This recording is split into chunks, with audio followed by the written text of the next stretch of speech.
Cuba, you have the floor. Gracias, señor presidente. La República de Cuba agradece los esfuerzos y la hospitalidad del gobierno de Azerbaiyán en la conducción de esta conferencia en un contexto complejo. Al tiempo que reconocemos el valor de los acuerdos alcanzados en determinados temas, la delegación cubana lamenta profundamente los insuficientes resultados obtenidos respecto a las finanzas climáticas y desea hacer patente su inconformidad con el arreglo sobre una nueva meta cuantificada de financiación climática.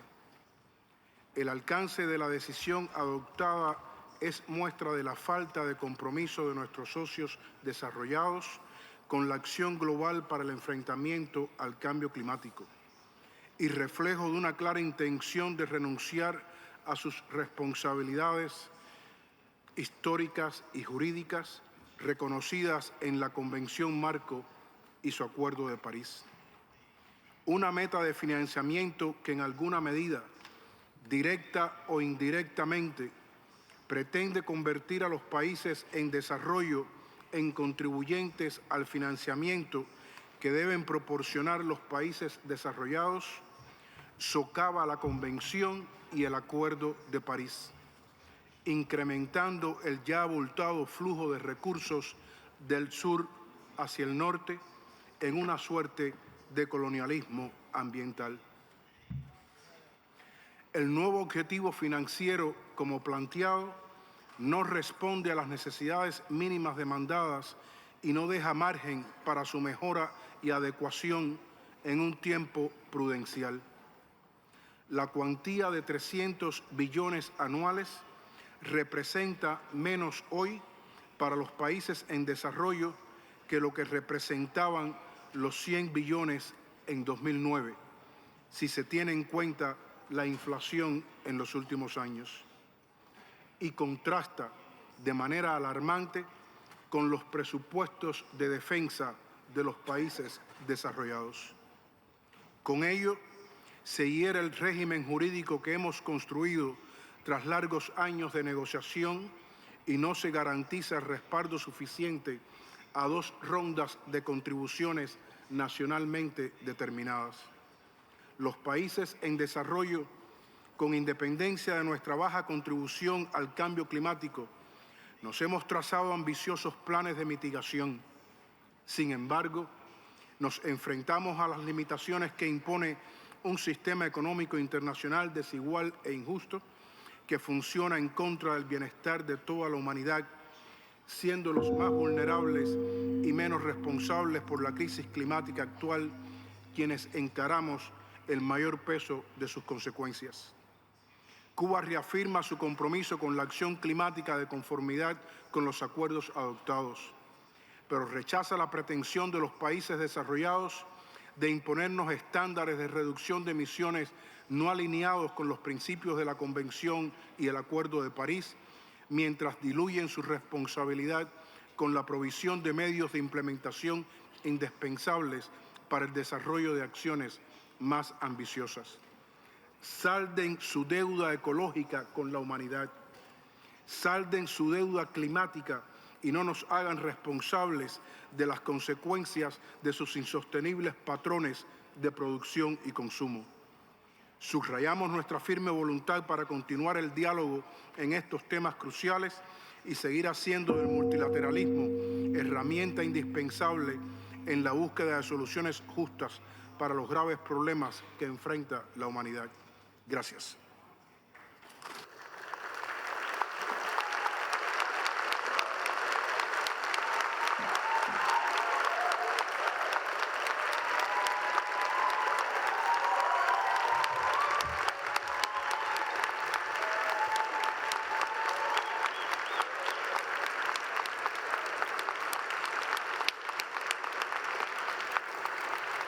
Thank you for your statement.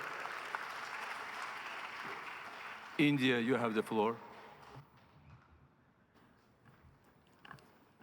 This has been an unfortunate incident, and it is in continuation of several such unfortunate incidents that we have seen of in not following inclusivity, not respecting the positions of countries.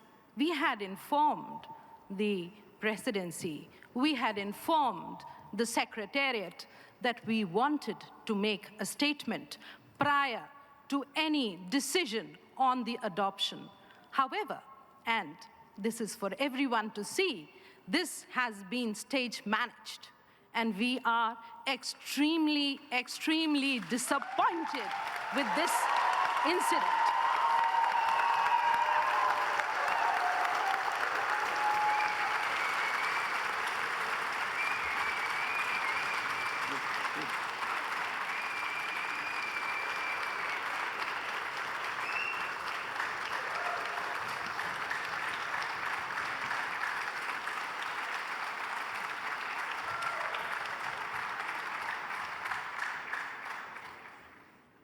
Your Excellency, trust is the basis for all action, and this incident is indicative of a lack of trust, a lack of collaboration on an issue which is a global challenge which is faced by all of us, and most of all by the developing countries that are not responsible for it.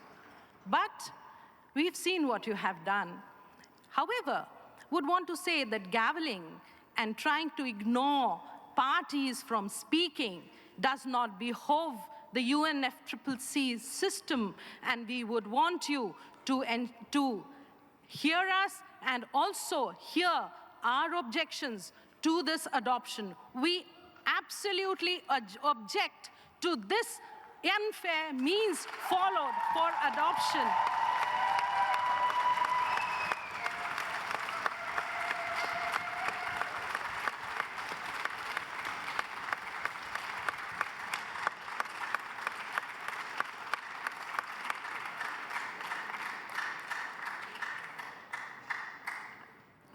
We are faced with one of the biggest challenges of all times, which will determine our existence.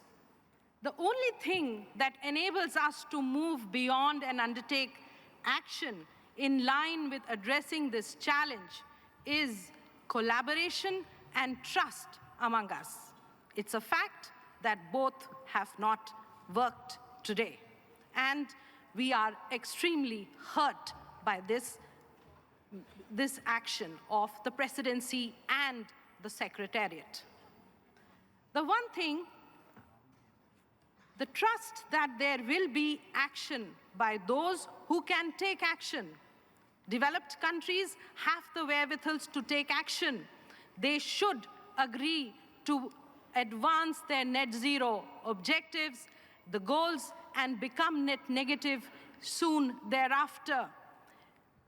But there is also trust that financial resources, technology, and capacity building, the means of implementation, the essence of any climate action is required, and that is required by the developing countries. This will enable those who want to take the action and who want to survive in this changing climate world, but are not able to do it because they need the support of the developed countries, and we seek trust in that. And I'm sorry that we need to make concerted efforts to do this, because clearly what's happened today is not any indication of this. Trust that we understand each other. We understand each other's constraints. Trust that we will move together, whatever it may be, for a better future. Unfortunately, the paper on the NCQG that has been proposed does not speak or reflect or inspire confidence and trust that we will come out of this grave problem of climate change. Excellency, we have worked together, not for 1, not for 2, but 3 years on this, to have a mandate before us. and to implement the mandate provided by the COP29 decision, para 53, to set the new collective quantified goal.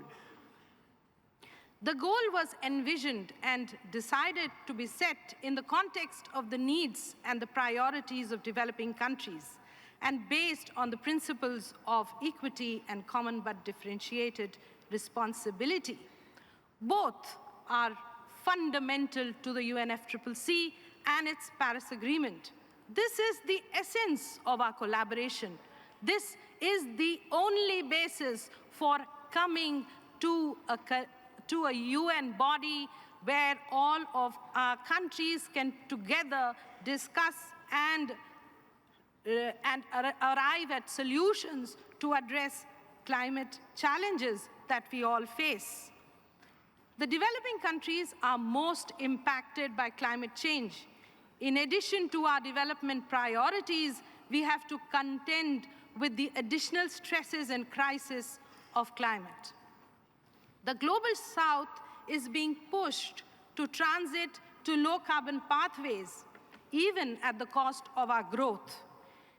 We have to face the CBAM measures. There are other measures that are being imposed by developed country parties to make the transition really not easy. In fact, it's quite difficult to enable such a transition in a very, very competitive, hostile environment that we are facing at the moment.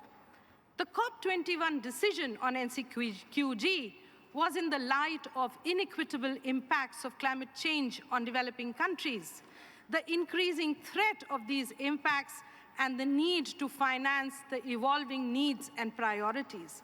We are disappointed with the outcome, which clearly brings out the unwillingness of the developed country parties to fulfill their responsibilities.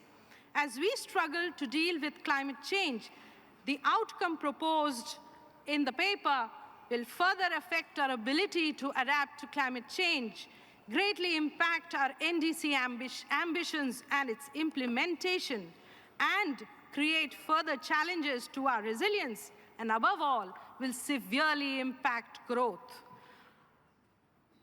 India does not accept the goal proposal in its present form. Developed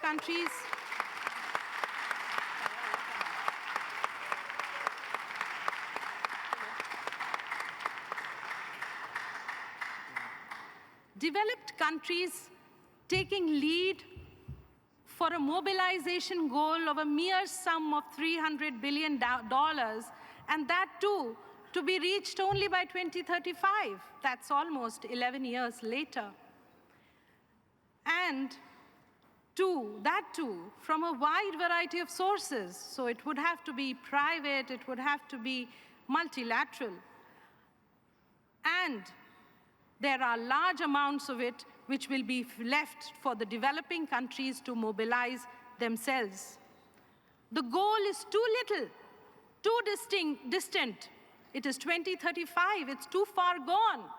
Our 2030 estimates tell us that we need to do it at 1.3 trillion per year till 2030. But we have only been agreeable to have, or we have a proposal that talks about $300 billion mobilization goal. It does not address the needs and priorities of developing countries. It is incompatible with the principle of CBDRC and equity. Regardless of our battle with impacts of climate change, it is a fact that developing countries are accused continuously of emissions, forgetting the high per capita emissions of the developed countries, forgetting also the historical responsibilities of the developed countries. This only adds to the problem at hand for us, and the proposed goal shall not solve anything for us. In fact, we have to implement ambitious NDCs and economic challenges that we need to navigate and address the adaptation needs. The amount that is proposed to be mobilized is abysmally poor. It's a paltry sum. It is not something that will enable conducive climate action that is necessary for the survival of our country and for the growth of our people, their livelihoods. And I'm sorry to say that we cannot accept it.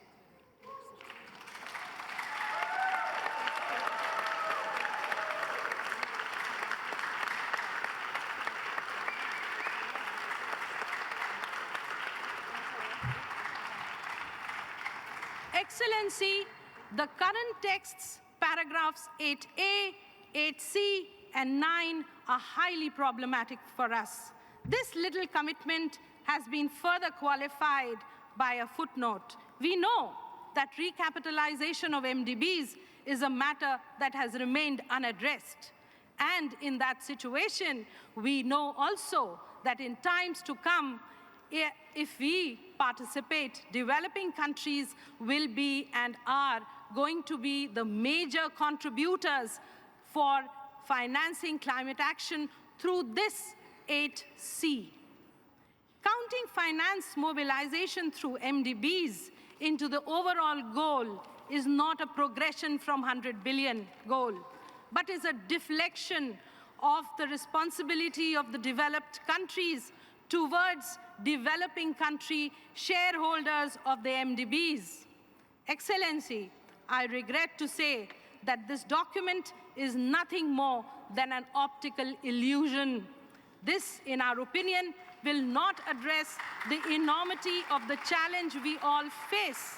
Therefore, we oppose the adoption of this document. We oppose the adoption of this document.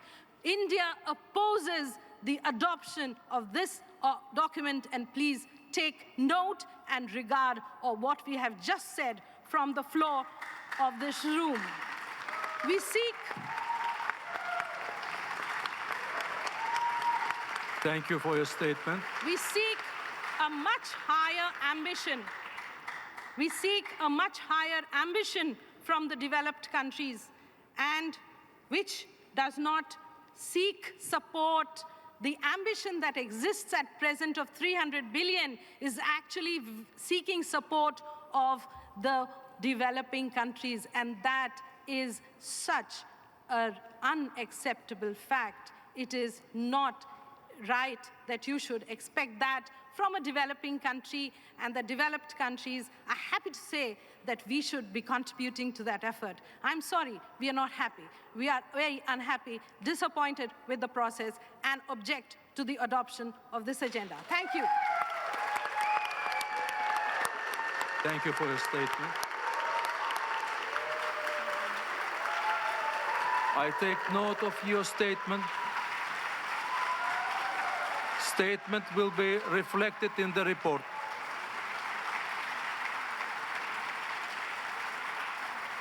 I invite parties.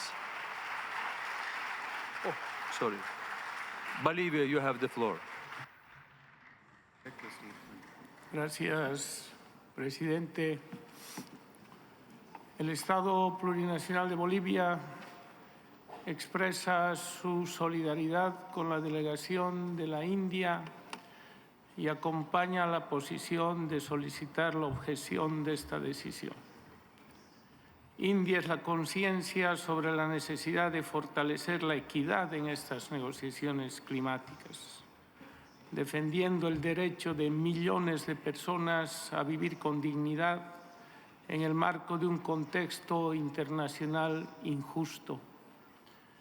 El financiamiento climático acordado en esta COP no responde a las necesidades de los países en desarrollo y consolida un sistema injusto donde los países desarrollados omiten sus obligaciones legales de proveer financiamiento y medios de implementación a los países en desarrollo. Este proceso requiere de un alto nivel de conciencia. A pesar de su riqueza y tecnología avanzada, los países desarrollados postergan sus metas climáticas para el año 2050, mientras exigen a los países en desarrollo con recursos limitados y en profundas crisis económicas alcanzar objetivos casi imposibles para el 2030. La inacción de los países desarrollados se convierte en ambición climática. La meta de limitar el incremento de temperatura a 1,5 grados, impulsada por los países en desarrollo, se convierte en el marco del neocolonialismo de carbono en una poderosa arma letal en su contra. Los países desarrollados, en lugar de estar avergonzados, se sienten orgullosos de matar la equidad y las responsabilidades comunes pero diferenciadas. Los países desarrollados que presionan por mayor ambición climática son los responsables de la mayor expansión en la producción y exploración de combustibles fósiles. Hacen grandes negocios climáticos y se niegan a proporcionar financiamiento a nuestros países en desarrollo. Los escenarios de la ciencia del IPCC solamente piensan en los derechos humanos de los que viven en el norte global, mientras que se marginan los derechos a una vida digna de la mayoría de la población mundial. Los países que defienden los derechos humanos dentro de la Convención son aquellos que cometen genocidio con el pueblo palestino fuera de la Convención y asignan grandes sumas de dinero para las guerras, pero no asignan el financiamiento necesario para promover soluciones estructurales a la crisis climática.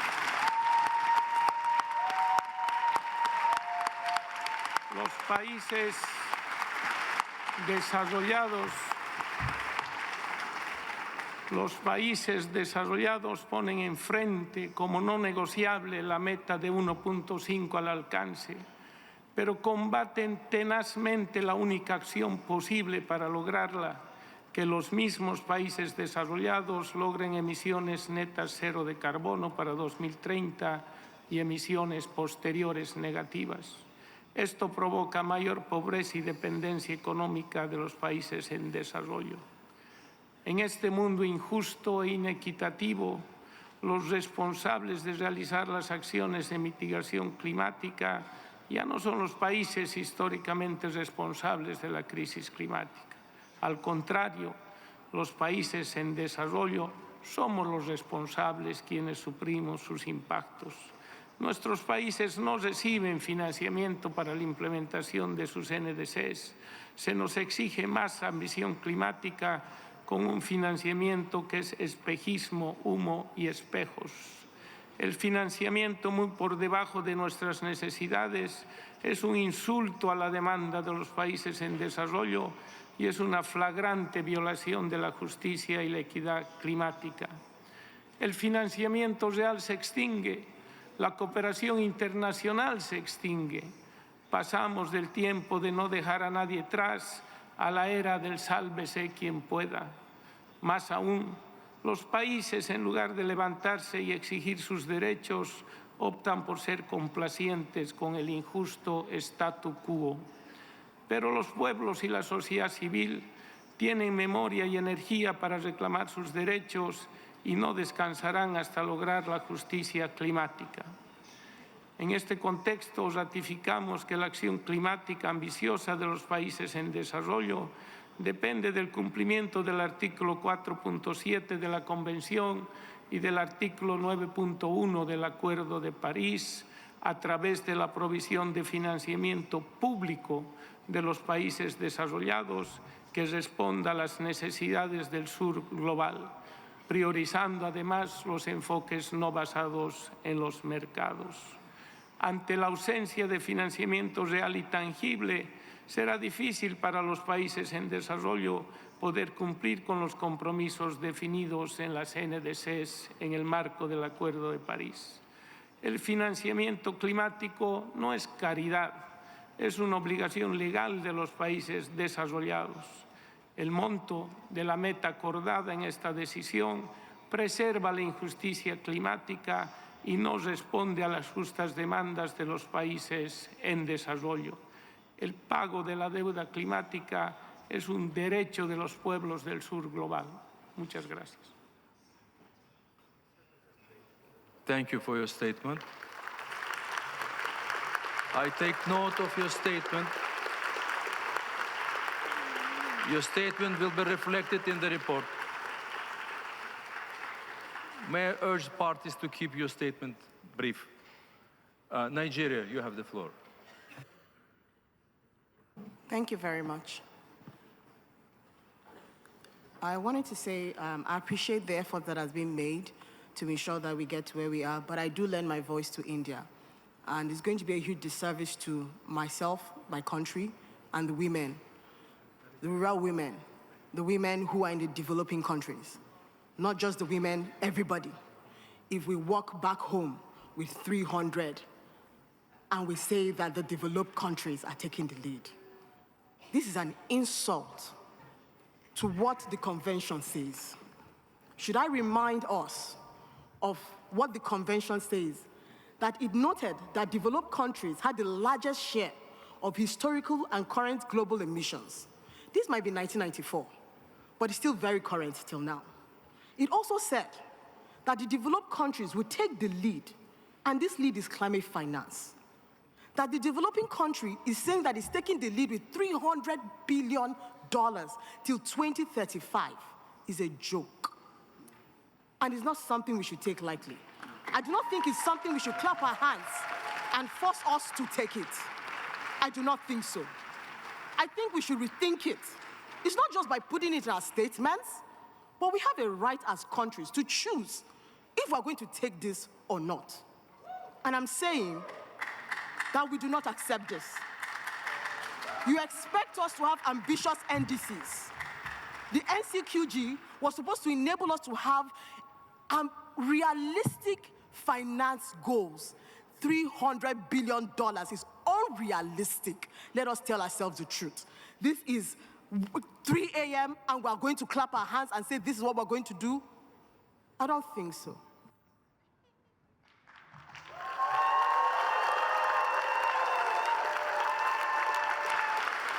Thank you for your statement. I take note of your statement.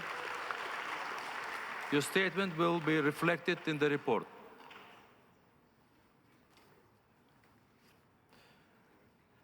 I invite parties to turn to agenda sub-item 9A, Global Goal on Adaptation.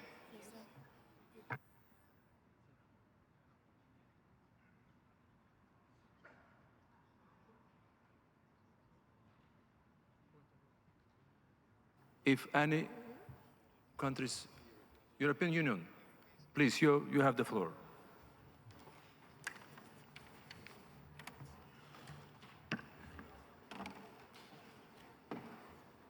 Thank you very much, Chair. And we were all here the last few days, so we all know how very, very difficult it was. And yet we do feel that the result of today is actually exceptionally important. We are living in a time of truly challenging geopolitics, and we should simply not have the illusion that it will soon get better. So sealing a deal truly is exceptional. Last year I said that COP28 was the beginning of the end of fossil fuels. And what I would like to add now is that, in my view, COP29 will be remembered as the start of a new era for climate finance. And the European Union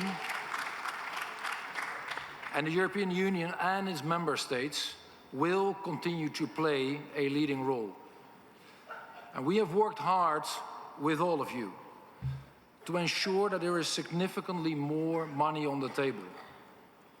We're tripling the 100 billion goal, and we feel it is ambitious, it is needed, it is realistic, and it is achievable. And we are confident that this will be a tale of delivery. And we've worked hard to support, in particular, those who are the most vulnerable. Access to finance will improve. We have agreed to further boost adaptation finance. And that is an area where public money is really, truly the driving force. Chair, it is also a matter of fairness and of importance to us that all those with the ability to do so should contribute. And therefore, it is good, given the size of the problem, that we enlarge the contributor base on a voluntary basis. And we're also seeing a historic expansion of the very important role of multilateral development banks in supporting this transition. This simply will bring much, much more private money on the table, and that is what we need. And with these funds, and with this structure, we are confident we will reach the 1.3 trillion objective. Ladies and gentlemen, another topic that was on our minds this week is reducing emissions. It was not the focus of this COP, but we wanted more, because the world needs more of it. And even though the UAE consensus was attacked, we did move forward, even though it was just a bit. We did manage to safeguard Dubai and take some steps forward. It is less than what we have liked, but it is better than we feared. So we're unhappy to lose a year. We're happy not to lose this fight. And it is not over. We are looking forward to redoubling our efforts until COP30. And we all need to come to Berlin with ambitious new nationally determined contributions. Ladies and gentlemen, may I also say that we did deliver on Article 6, and that is a leap forward as well. We have witnessed the historical conclusion of the rulebook for carbon markets. We now have standards with a UN stamp of approval on it. And this will drive investment, raise ambition, and bring transparency and higher standards. Dear friends, this COP delivered on climate finance, on a goal and an increased donor base. It also delivered on creating trusted rules for international carbon markets. And surely we would have wanted more on mitigation and stronger language throughout the text on gender and human rights, and I'll come to that in a sec. But I have seen a very complex, yet truly impressive week of diplomacy, of rising to the occasion, of exchanging with partners across the globe, not only to those with whom we agree, but particularly also to those with whom we do not yet agree, of strengthening our multilateral processes. And indeed, negotiations, conversations like these are always difficult. But I do trust that we can deliver again next year for everyone in all parts of the world. So, dear Chair, let me finally say that we were trying to indicate our desire to speak on human rights earlier and on gender. And we would like you to know, we would like all of the audience to know that we lend our voice in the strongest possible way to all those who have earlier spoken in the defense and further enhancement of both gender equality and human rights. It needs to be mainstreamed, and we need to have it across the agenda and everywhere in the document. Chair, I thank you also for all of your efforts.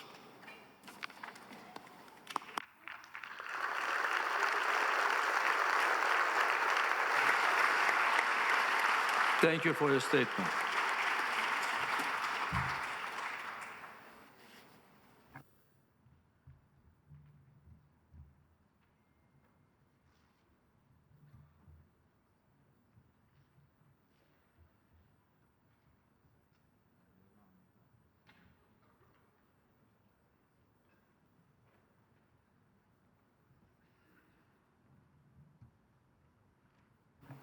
Malawi, you have the floor, please. Thank you very much, Mr. President.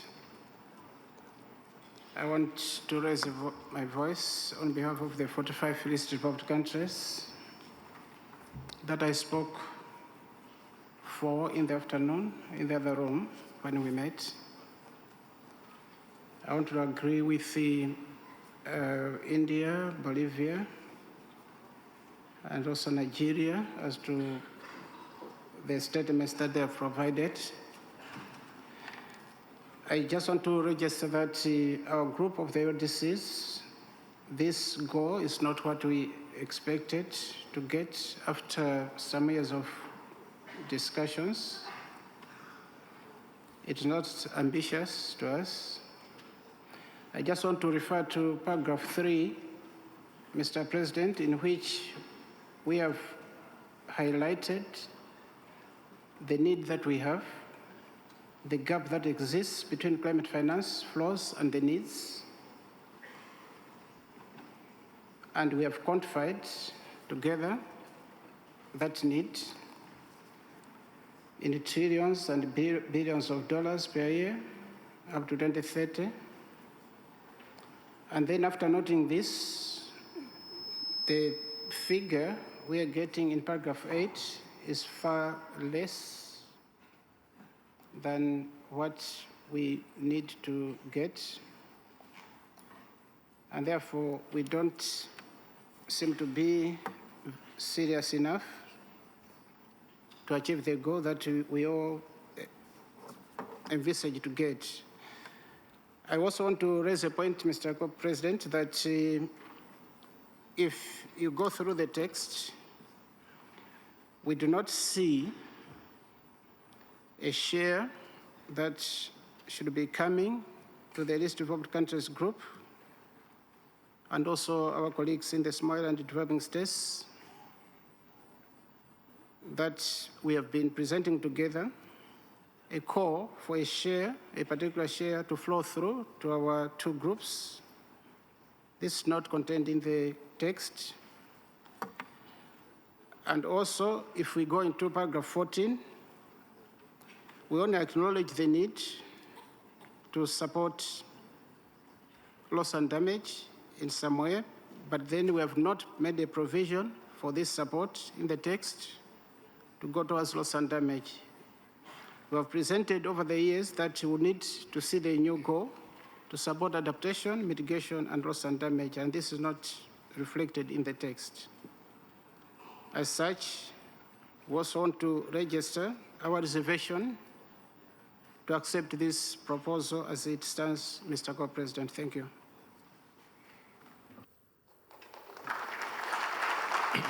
Thank you for your statement. I take note of your statement. Your statement will be reflected in the report. Pakistan, the floor is yours. Thank you very much, Mr. President, distinguished party members, ladies and gentlemen. Pakistan extends its heartfelt appreciation to the government and the people of Azerbaijan for hosting COP29. With an exceptional dedication and hospitality, the administrative arrangements were impeccable, ensuring conducive environment for meaningful negotiation and collaboration. We commend the COP29 presidency for its leadership and tireless efforts for steering these critical decisions with inclusivity and fairness, reflecting the spirit of multilateralism. Pakistan stresses that the principle of equity and common but differentiated responsibilities and respective capabilities from the very basis of global climate change. We also reframe that COP remains the most essential critical forum for going global consensus towards the achievements of the goals of UNFCCC and Paris Agreement, especially Paris Agreement's global temperature target of 1.5 Celsius. We came to Baku with the spirit that our decisions here on critical issues such as new collective quantified goals, NCQGs, the global stocktake, GST, and the just transition will put us back on track to achieve goals of the UNFCCC and Paris Agreement. However, we are leaving Baku with a mixed feelings and a heavy heart. We note critical gaps in the decisions we all adopted here. Global solidarity is important, but the goals put forward by the developed countries does not match with the needs of the developing countries for the implementation of their NDCs and National Adaptation Plan. We have faced two devastating floods and displaced millions, and glaciers are melting, and heat waves have made living impossible. We demand climate justice. It is not charity, it is moral obligation. Countries are forced to resort to loans to handle the challenges of climate impact. Climate crisis is converting into debt crisis because means of implementation are not clear. We welcome adaptation plan, however, gap in the means of implementation is widening. We also welcome the decisions on Article 6 as well. This all said, as we move towards 62th session of SBZs followed by COP30, we do so with a hopeful determination and that we will further consolidate the decisions that taken today were vulnerable developing countries, where vulnerable developing countries will be given their due share. Multilateralism remains the cornerstone of Pakistan's climate diplomacy. We urge all parties to uphold its spirit and return to the negotiation table with renewed commitment to address these outstanding critical issues comprehensively, equitably. Thank you so very much, Mr. President. Thank you for your statement. I take note of your statement. Your statement will reflect it in the report. I invite parties to turn to agenda sub-item 9A, Global Goal on Adaptation. On this sub-item, the subsidiary bodies considered the matter and forwarded it for further consideration to CMA. I invited Lamin Dibba and Tina Kabylshik to continue facilitating technical discussions.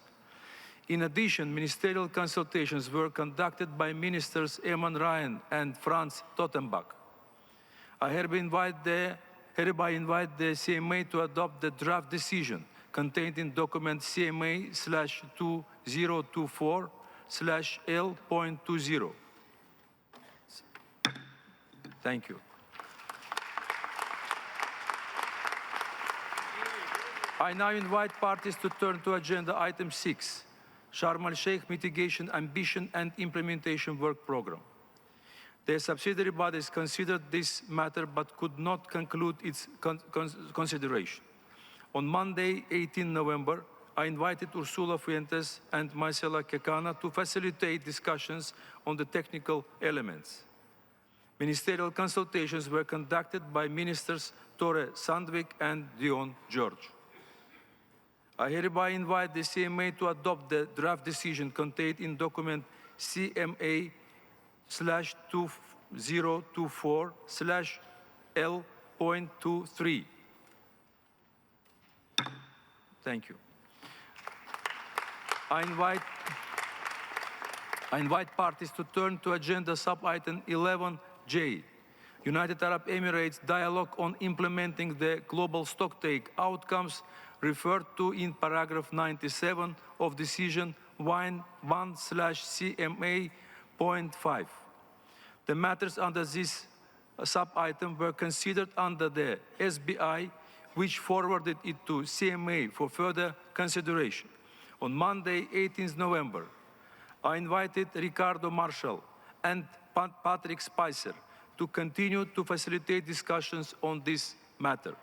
I hereby invite the CMA to adopt the draft decisions contained in documents CMA/2024/L.21.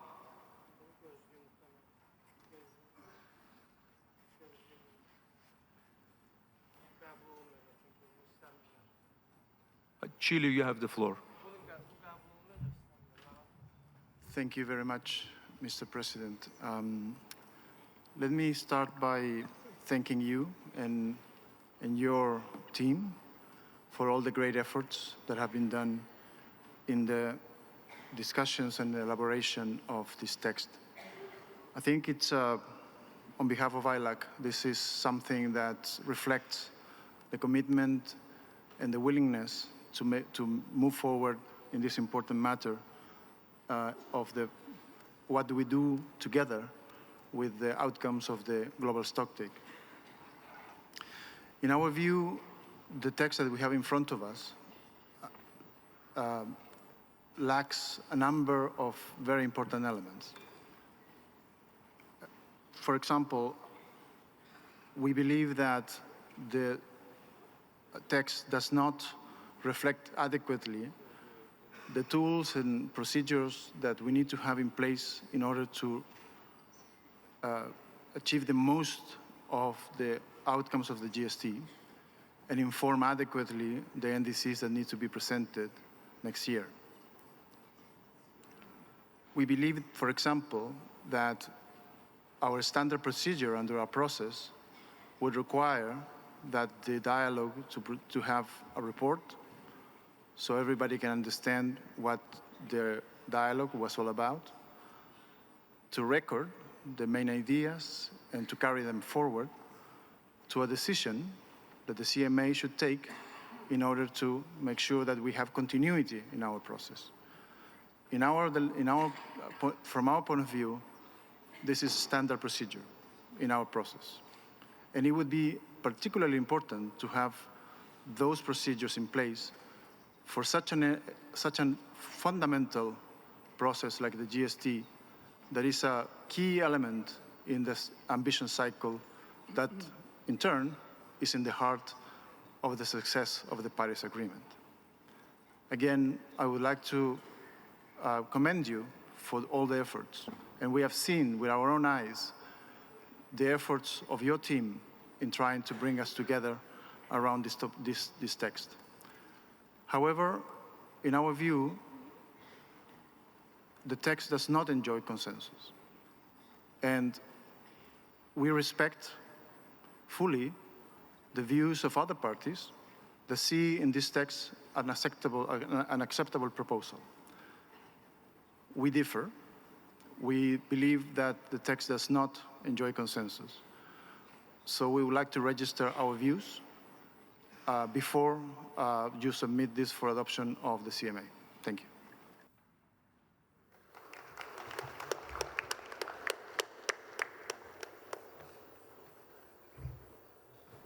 Thank you for your statement. I take note of your statement. It will be noted in the report. Switzerland, you have the floor. Thank you very much, Mr. Chair. I deliver that statement on behalf of EIG. I would also like to start by thanking the co-facilitators for the efforts, also your team, in supporting negotiation of this agenda item. However, like the colleagues from ILAC, we cannot support the draft decision as it is. It falls short of delivering a meaningful space to progress on our ambition. Last year, we took stock of our efforts to implement the Paris Agreement, and we agreed on specific actions to take to fulfill the gap. The proposed decision does not create such a meaningful action. We regret that the draft was significantly watered down by some to limit discussion on the critical elements of the global stocktake, such as energy transition. We are concerned to see attempts to backtrack from the commitments taken last year. Implementing the global stocktake means, first and foremost, implementing it at home. But it also means tracking progress on our collective commitment, having a space with sufficient time for meaningful exchanges, and having the possibility to take forward recommendation if necessary. We can and must do better next year. Thank you.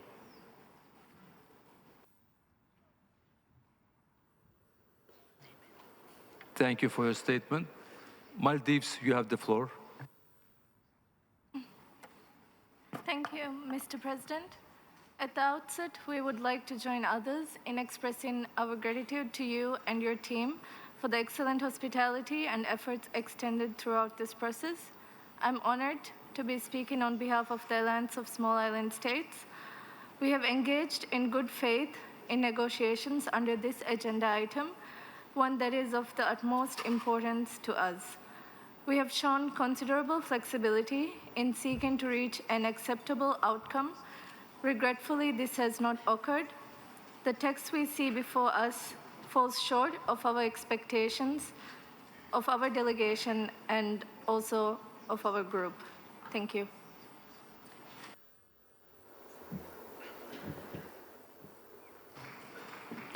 Thank you for your statement. Fiji, you have the floor. Thank you, Mr. President. Fiji joins others in thanking you for your hospitality. Fiji fully aligns with the statement made by Maldives on behalf of IOCs. We came here to make up for lost time. We came here to re-establish hope. But we have been continuously asked to ignore our needs, close our eyes, and step backward. We will not entertain that request. We may be small, but in that smallness, we represent the many. We represent the risk and the reality of a crisis that knows no bounds. We have contributed the least to this crisis, but continue to be forced to play the role of an expert on its causes and implications. The smallest have shouted the loudest too long. Without one voice and purpose, with geopolitics as our compass, with self-interest as our guide, with $7 trillion a year pouring into the source of the problem, the transition we need will not be achieved. The failure to agree a strong outcome on the United Arab Emirates dialogue on implementing the global stocktake outcomes due to the positions that conflict with those very outcomes agreed just 12 months ago is an affront to this process, to the basis of the Convention and the Paris Agreement, and to all those banking on us to deliver a safe future. In our efforts to protect and achieve the 1.5-degree temperature goal, we are not willing to be held hostage on the basis of ambition. The experience here is a stark reminder that we need to do more at all levels and across all constituencies and groups to create a shared vision that is premised on science and an unwavering understanding of the purpose, utility, and societal imperative to keep the global average temperature rise below 1.5 degrees. I thank you, Mr. President. Thank you for your statement. Canada, you have the floor. Thank you, Mr. President. We made historic commitments a year ago, including to transition away from fossil fuels. We came here to translate that commitment into meaningful action, and quite simply, we have fallen short. Canada joins AOSIS, ILAC, and EIG and other speakers in expressing our extreme disappointment that we could not make progress and achieve agreement on a stronger text. The GST decision under the UAE COP29 presidency conveyed a real urgency and a clear direction of travel for the transition towards net zero and resilient societies and economies. We cannot bury that promise. Rather, we need to all show a commitment to act. Thank you, Mr. President.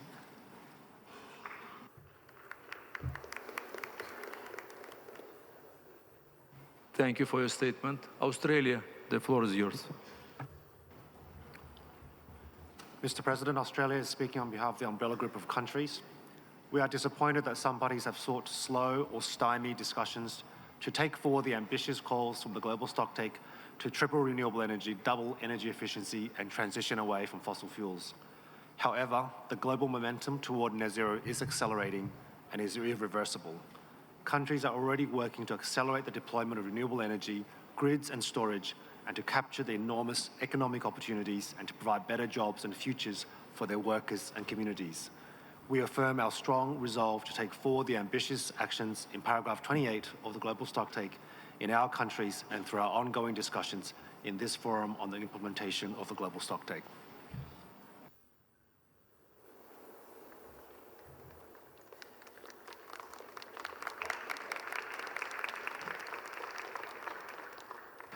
Thank you for your statement.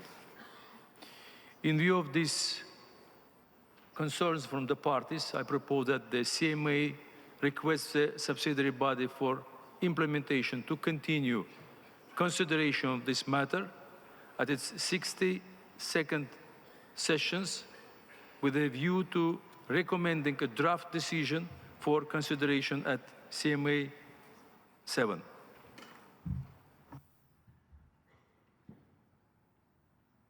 I further propose that the package of outcomes just adopted under CMA on the NCQG, the global goal on adaptation,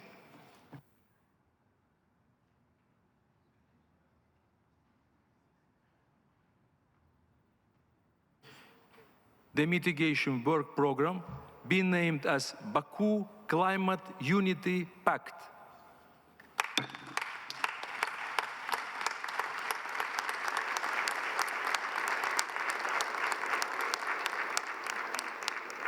I invite the CMA to consider Agenda Item 5, United Arab Emirates Just Transition Work Programme. This item was considered by the subsidiary bodies. At the plenary meeting on 16th of November, the subsidiary bodies forwarded this matter to the CMA for further considerations. At our resumed 5th meeting on Monday, 18th November, I invited Kishore Kumar Singh and George Borthing to continue to facilitate discussions on this matter. While parties engaged in constructive exchange of views, consideration of this matter could not be completed at this session. I propose to the CMA to request the SAPSTA and the SBI to continue consideration of this matter at the 62nd sessions, June 2025, with a view to recommending a draft decision for consideration and adoption by the Conference of the Parties, serving as the meeting of the parties to the Paris Agreement at its 7th session, November 2025. Thank you. I now invite the CMA to consider Agenda Item 19, Other Matters. Would parties like to raise any matters? No. I invite parties to turn the agenda to Agenda Item 20, Conclusion of the Session. The draft report is contained in document CMA/2024/L.2. I invite the CMA to adopt the draft report. On the outstandings that the reporter, with the assistance of the Secretariat, will complete the report and make it available to all parties. Thank you. I declare this meeting on CMA adjourned.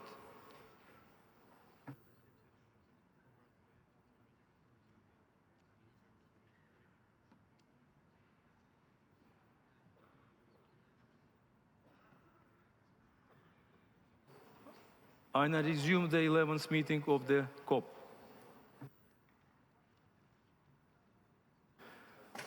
I invite parties to turn to Agenda Item 20, Conclusion of the Session. I invite Noura Hamladji from the Secretariat to provide us with the preliminary assessments of the resource implications of decisions adopted by the COP here in Baku. Noura, you have the floor. Thank you, Chair. Several provisions contained in decision adopted by the COP, CMP and CMA at this session have a resource implication over and above the work program for biennium 2024-2025. Under COP Agenda Item 10, matters relating to capacity building, an amount of €33,000 will be required in 2025. The estimated amount will be absorbed within available resources. Under COP Agenda 11, matters relating to the least developed countries, an amount of €1.55 million will be required in 2025. Under COP Agenda Item 17A, administrative, financial, and institutional matters, supplementary funding in the amount of €342,000 for 2025 will be required. Under CMA Agenda Item 8, reporting and review pursuant to Article 13 of the Paris Agreement, provision of financial and technical support to developing country parties for reporting and capacity building, an amount of €81,000 will be required in 2025. Under CMA Agenda Item 9A, Global Goal on Adaptation, an amount of €349,000 will be required in 2025. Under CMA Agenda Item 11A, New Collective Quantifying Goal on Climate Finance, an amount of €648,000 will be required in 2025. Under CMA Agenda Item 15A, guidance on cooperative approaches referred to in Article 6, Paragraph 2 of the Paris Agreement, an amount of €450,000 will be required in 2025. Under CMA Agenda Item 15C, matters relating to Article 6 of the Paris Agreement, work program under the framework for non-market approaches referred to in Article 6, Paragraph 8 of the Paris Agreement, an amount of €57,000 will be required in 2025. Under COP Agenda Item 12, CMP Agenda Item 8, and CMA Agenda Item 14, report of the Forum of the Impact of the Implementation of Response Measures, an amount of €29,000 will be required in 2025. The estimated amount will be absorbed within available resources. All estimated amounts are preliminary and based on information currently available. The Secretariat counts on the continued collaboration of the parties to provide funding for these activities in a timely and in a predictable manner, as without those contributions, the Secretariat will not be able to undertake the requested activities. I thank you.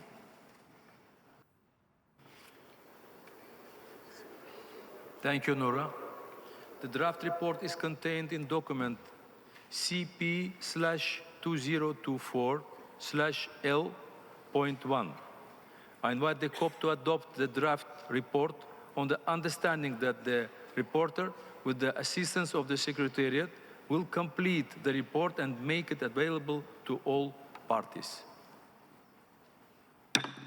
Thank you.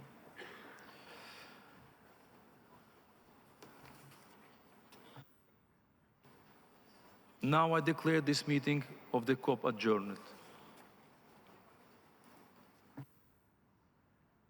Distinguished delegates, colleagues, I declare open the joint 12th meeting of the Conference of the Parties. 12th meeting of the Conference of the Parties, serving as the meeting of the parties to the Kyoto Protocol. And the 12th meeting of the Conference of the Parties, serving as the meeting of the parties to the Paris Agreement. Distinguished delegates, welcome to the joint plenary to hear statements from groups of parties and observers. It is my pleasure to invite Simon to address the plenary. Simon, you have the floor. Thank you, Mukhtar. Excellencies, delegates, colleagues, friends. I want to start by thanking the Presidency for all they have done to enable the Finance COP here in Baku. It has been a difficult journey, but we've delivered a deal. This new finance goal is an insurance policy for humanity amid worsening climate impacts hitting every country. But like any insurance policy, it only works if premiums are paid in full and on time. Promises must be kept to protect billions of lives. This deal will keep the clean energy boom growing, helping all countries to share in its huge benefits. More jobs, stronger growth, cheaper and cleaner energy for all.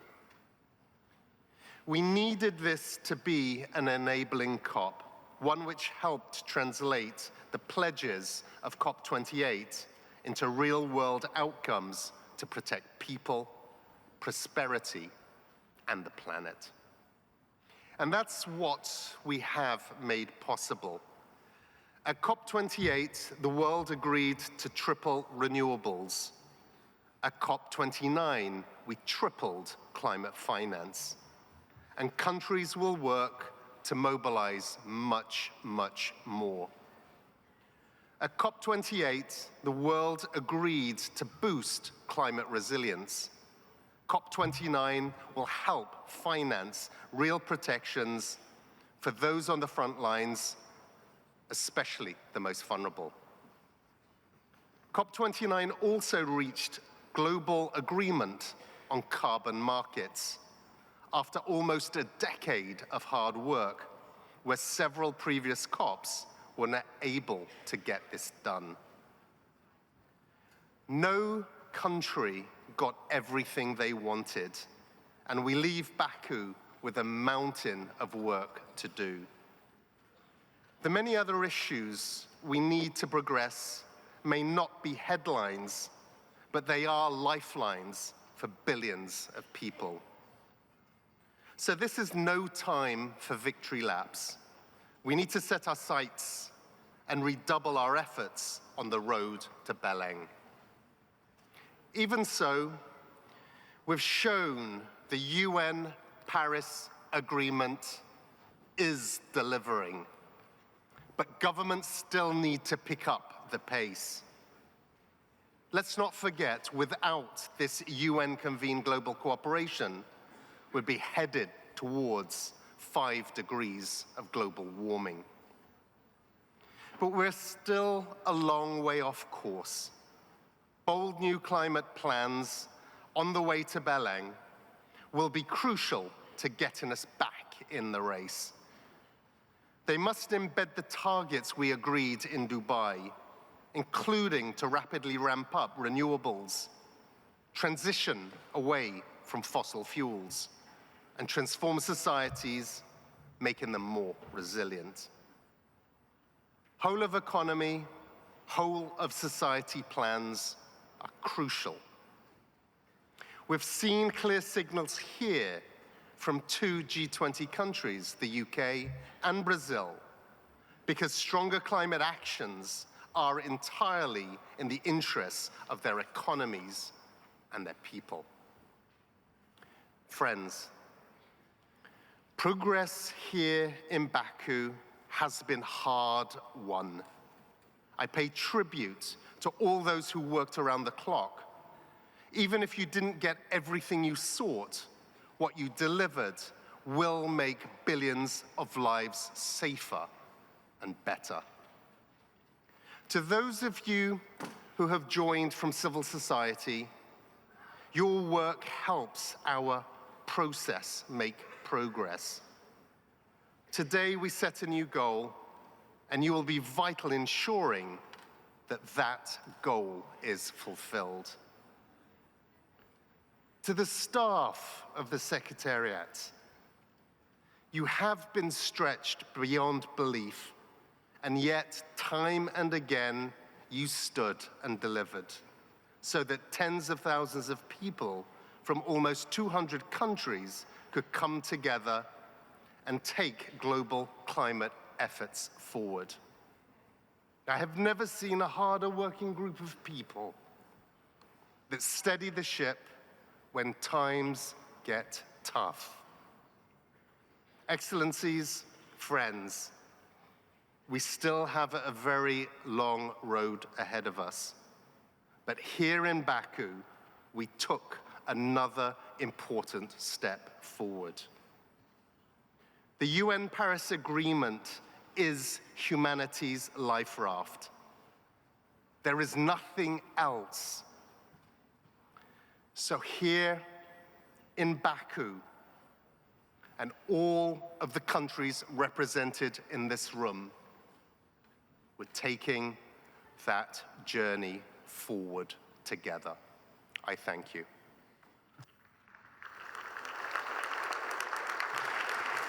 Thank you, Simon. Excellencies, delegates, ladies and gentlemen, we have reached the end of a defining chapter in the climate crisis. We have closed the first decade after the Paris Agreement, and we have almost finished our work here at COP29. Let me express our deepest gratitude to everyone who helped us. The COP presidency thanks the President of Azerbaijan, His Excellency Mr. Ilham Aliyev.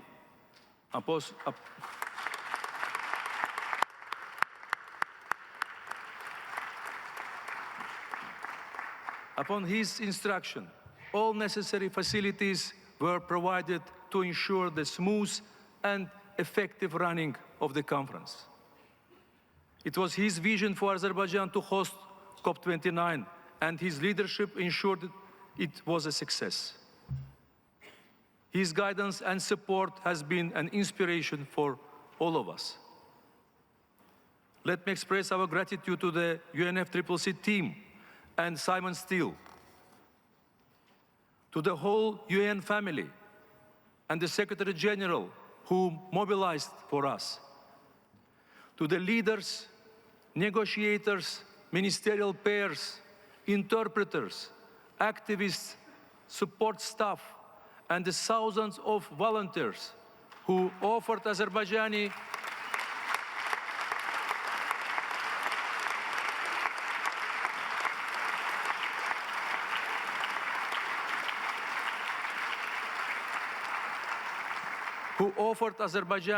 sincerity and hospitality. We're also grateful to those who came before us, from Rio to Kyoto, from Paris to Dubai, where my good friend Dr. Sultan Al-Jaber provided us with a platform to build on for our own success here in Baku. Since the beginning of this journey, people doubted that Azerbaijan could deliver. They doubted that everyone could agree. They were wrong on both. We never accepted that the task was impossible. We knew that breakthroughs demand courage. We understood that reaching for the highest possible ambition is difficult. And we asked everyone to be brave. We called on you to think of each other. We put LDCs and seeds at the heart of the process. And we insisted that you think of your shared future. I must also recognize that entire COP29 presidency team for their hard work. Lead negotiator Yalchin and his dedicated team.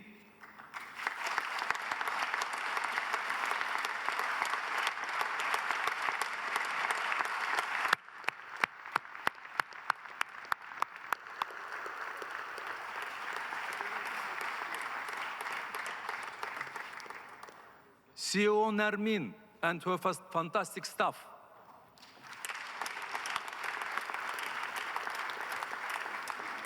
CEO El Nur, high-level champion Nigar, and youth climate champion Leila and their fabulous teams.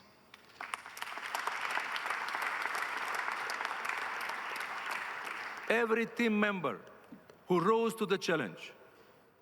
Together we hosted one of the largest COPs with only 11 months to prepare. There were many sleepless nights away from your families and much personal sacrifice. Now you deserve to go back home, proud of our achievements.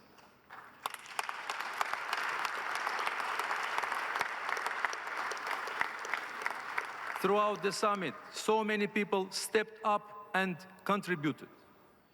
You supported our action agenda initiatives. We worked together to address thematic issues such as biodiversity, water, agriculture, cities, tourism, health, and others. And we saw countries, the private sector, international financial institutions, NGOs, civil society, indigenous peoples, and others all come forward. To enable action, we finally established the framework for high-integrity carbon markets with Article 6. We are now ready to start approving projects. This market will unlock trillions and save us billions. They will help channel resources to the developing world.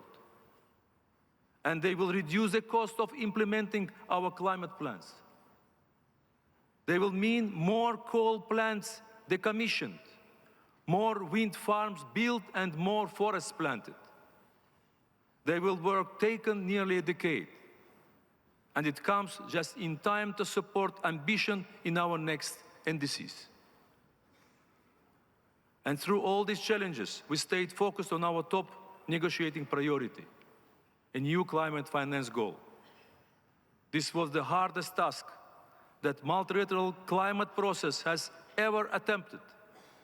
We had many difficult conversations. We never stopped pulling you together. We pushed you to reach for the highest possible ambition. With this breakthrough, the BAKU finance goal will turn billions into trillions over the next decade. Dear colleagues, under the COP29 presidency, we still have more to do. First, we all need to underpin everything with robust transparency in our biennial transparency reports by the end of the year. We are delighted to announce that Azerbaijan has submitted its report. And we thank everyone else who has already submitted this report. We have also submitted our national adaptation plan and call on everyone to submit their plans by 2025. We then encourage everyone to submit the new NDCs by the February deadline.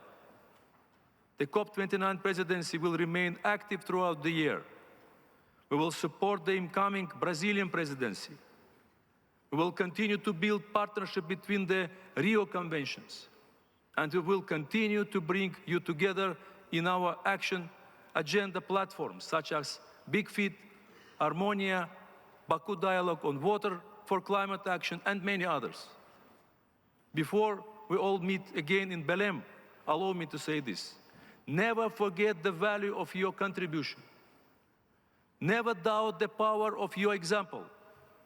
Never lose the courage you showed here in Baku. And remember that protecting the planet is an act of solidarity. There are billions of people around the world united in this common cause. They are contributing with quiet determination. And when you act, you reached out to them. You reached out to the friends, families, fellow citizens, and people you have never met. You reach out to generations, past, present, and future. Ladies and gentlemen, thank you for putting your trust in Azerbaijan to guide this process. Thank you for giving us the chance to bring you together. Let's move forward together in solidarity for a green world. I thank you.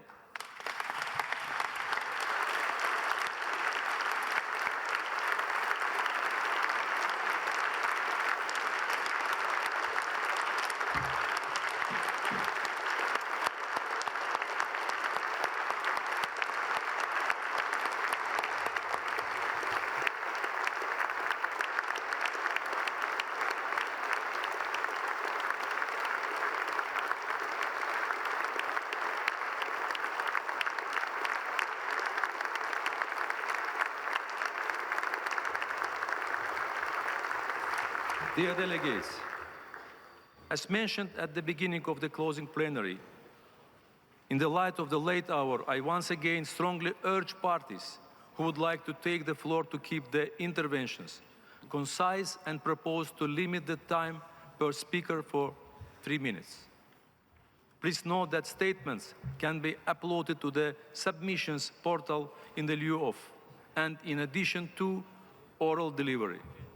Statements that are submitted to the Secretariat will be uploaded to a dedicated web page. Dear colleagues, we will begin the plenary with statements from groups of parties. After hearing statements from groups, the floor will be opened for statements from the individual parties, followed by the statements from the observers. I encourage groups of parties, individual parties, and observers to keep their statement and within the 3 respective time limit. You will hear a bell when you have used up the time allotted for your statement. I appeal to the parties to stay in the room while the observers deliver their statements. I would like now to invite statements 4 groups with non-overlapping membership. I encourage you to keep your statement to a maximum of 3 minutes. I now invite the delegation of Uganda to deliver a statement on behalf of Group of 77 and China. Uganda, you have the floor. Excellencies, it's a privilege to speak at the closing of COP29 on behalf of G77 and China. It has been many long working days. G77 and China have worked hard in making sure that we make our best efforts to uphold the evolving needs and priorities of developing countries. I thank all for this effort and commitment put in. I thank the COP29 presidency, the government of Azerbaijan, and its people for your hospitality. I also thank the UNFCCC Secretariat, all the staff at the venue and volunteers who supported in making this COP possible. Thank you, President, and your colleagues for your leadership. I thank you.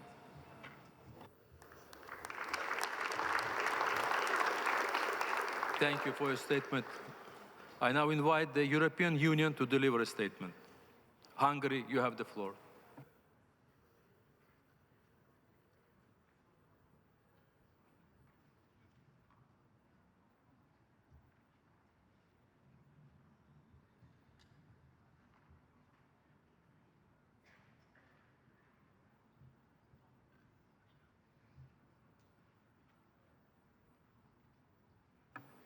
The microphone is not working there.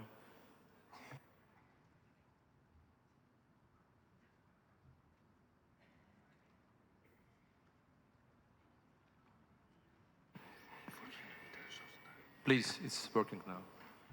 Thank you, dear President. First of all, let me thank to you and your whole team and Azerbaijan and the people of Azerbaijan the great work and all the effort that you delivered, not just throughout these past 2 weeks, but also throughout this whole year in the preparation. Thank you for everything that you've been done for the process and to achieve the decisions here. For the interest of the time and also considering that the Commissioner has delivered the statement, we will submit the full version of the statement now. Thank you so much. Thank you for your statement. I now invite the Environmental Integrity Group to deliver a statement. Switzerland, you have the floor. Thank you, Mr. Chair, and let me first thank you, your negotiation team, and all the volunteers for your tremendous and tireless efforts to make this COP happen and to make it a success. Colleagues, BAKU represents a bridge between East and West. We came together to build a bridge between nations to collaborate in tackling climate change. Today, we have finally operationalized the carbon market with high environmental integrity. This is a major step to unleash the full potential of carbon markets, delivering robust, environmentally sound, and much-needed rapid emission reductions around the globe. And after 3 years of negotiations, we welcome the new collective quantified goal for climate finance. Meeting the 100 billion goal in 2022 and continuing to deliver it annually until 2025 was an essential first step. Today, we are pleased to adopt a new comprehensive goal. We have to ensure that those most affected by climate change and most vulnerable among us have access to the support needed. Committing to the Paris Agreement also means unlocking the climate finance needed, transforming our financial system to support ambitious NDCs, to limit global temperature to 1.5, and to force adaptation and climate resilience. More than ever, we need all hands on deck. We welcome all actors, including those outside the UN climate regime, to work together to enable the scaling up of finance to tackle climate change. Speaking promises, we regret that we're leaving COP29 by breaking one. In Dubai, we made headlines as we upheld the importance of 1.5 aligned NDCs, as we all committed to triple renewable energy, double energy efficiency, and transitioning away from fossil fuels. Now, where are we now, 1 year after our collective promise? Just days after signing the agreement, some appear to be walking it back, calling it a menu of options. Progress is not enough. The timing is even worse. 2024 is set to be the hottest year on record. We take this opportunity to emphasize once more that the path away from fossil fuels is the only path to a safe world for all. It is up to us how we manage and collaborate to ensure a just transition. We call for a space in this process where countries can exchange on best practices and common challenges with regards to energy transition. We also regret that at this COP we couldn't have progress on human rights, gender and intergenerational equity. Social justice should be in the heart of our climate action. For adaptation, we are happy to see development of indicators progress under the GGA. We'll have the opportunity to enhance and continue developing our NAPs and to strengthen our resilience with a human rights and gender-based approach, taking on board indigenous people and traditional knowledge. In this decade, we have all to come forward with 1.5 aligned NDCs and present our BTRs by the deadline of the 21st of December. We'll call on all countries to reflect the highest positional ambitions. Every degree of warming we avoid matters to communities around the globe, especially the most vulnerable among us. Despite the setbacks, EIG leaves BAKU with determination to work harder for the implementation and to reignite the ambitions that brought us together in Paris. As we look to COP30 in Belém, let this gathering be a wake-up call. The stakes are too high, the science too clear, and the time too short for half measures. Let us not merely reflect on what we missed, but resolve to build a future defined by bold, equitable action. Thank you.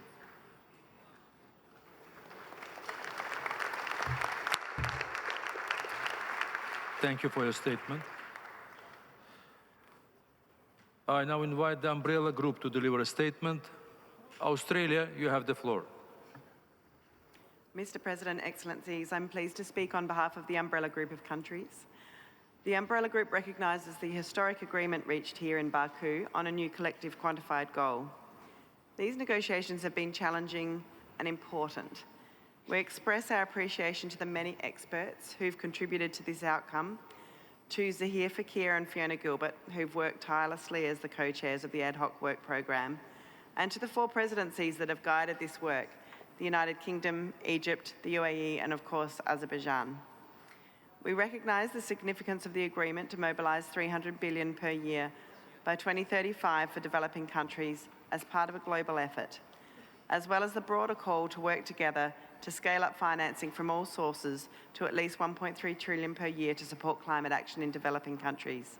This will play a significant role in supporting an ambitious response to climate change in developing countries. We're disappointed the recognition of the special circumstances of SIDS and LDCs was not meaningfully operationalised. We believe resources should target the most vulnerable. We're also disappointed by the removal of references to human rights from the text. We must ensure climate finance is responsive to human rights. On the UAE dialogue, we were disappointed that some parties have sought to slow or stymie discussions to take forward the ambitious calls from the global stocktake to triple renewable energy, double energy efficiency and transition away from fossil fuels. However, the global momentum toward net zero is irreversible. We reaffirm our strong resolve to take forward the ambitious actions in paragraph 28 of the global stocktake in our countries and through our ongoing discussions on the implementation of the GST in this forum. We were disappointed that parties weren't able to capture in full the wealth of policy, investment and technological solutions discussed under the Mitigation Work Programme. We must take every opportunity to scale up our ambition and implementation. We affirm our resolve to use every opportunity under this work programme to profile key actions, build collaboration and explore investment opportunities so that we can all reach net zero faster. We are very pleased to see the completion of work to fully implement Articles 6.2 and 6.4. The outcomes agreed here will enable carbon markets under the Paris Agreement to move forward with confidence. It's been a long road to the completion of this work, begun in 2016 after the adoption of the Paris Agreement. This is a key outcome for COP29, and we thank all parties for their constructive engagement to reach agreement this year. We welcome the progress made on refinements to the global stocktake and on indicators for assessing progress towards the global goal on adaptation, and will redouble efforts to finalise a gender action plan in 2025 for adoption at Belém. On the Just Transition Work Programme, we were disappointed that progress couldn't be captured. These are key issues that many countries are grappling with and should be a key focus as we help our workers and economies transition to net zero. We were disappointed that we couldn't reach a decision on national adaptation plans, given the important role adaptation will play in responding to the climate crises. And we're concerned that in several decisions there's an absence of strong language acknowledging our obligations to respect, protect and fulfil human rights. Parties, as we look toward 2025, we reaffirm the clear call for all countries to put forward ambitious, economy-wide NDCs that include all sectors and gases and that are aligned with 1.5 degrees. These will be critical to our shared future and to the economic prosperity of our countries. We call on all countries, particularly major economies, to put forward their highest possible ambition. Finally, Excellencies, we thank the government of Azerbaijan for hosting COP29 in the historic city of Baku. We thank the people of Baku for their warm welcome, including the many friendly volunteers. Mr. President, we thank you for your personal leadership and the dedication of your team to deliver these outcomes in our shared fight against climate change. Thank you.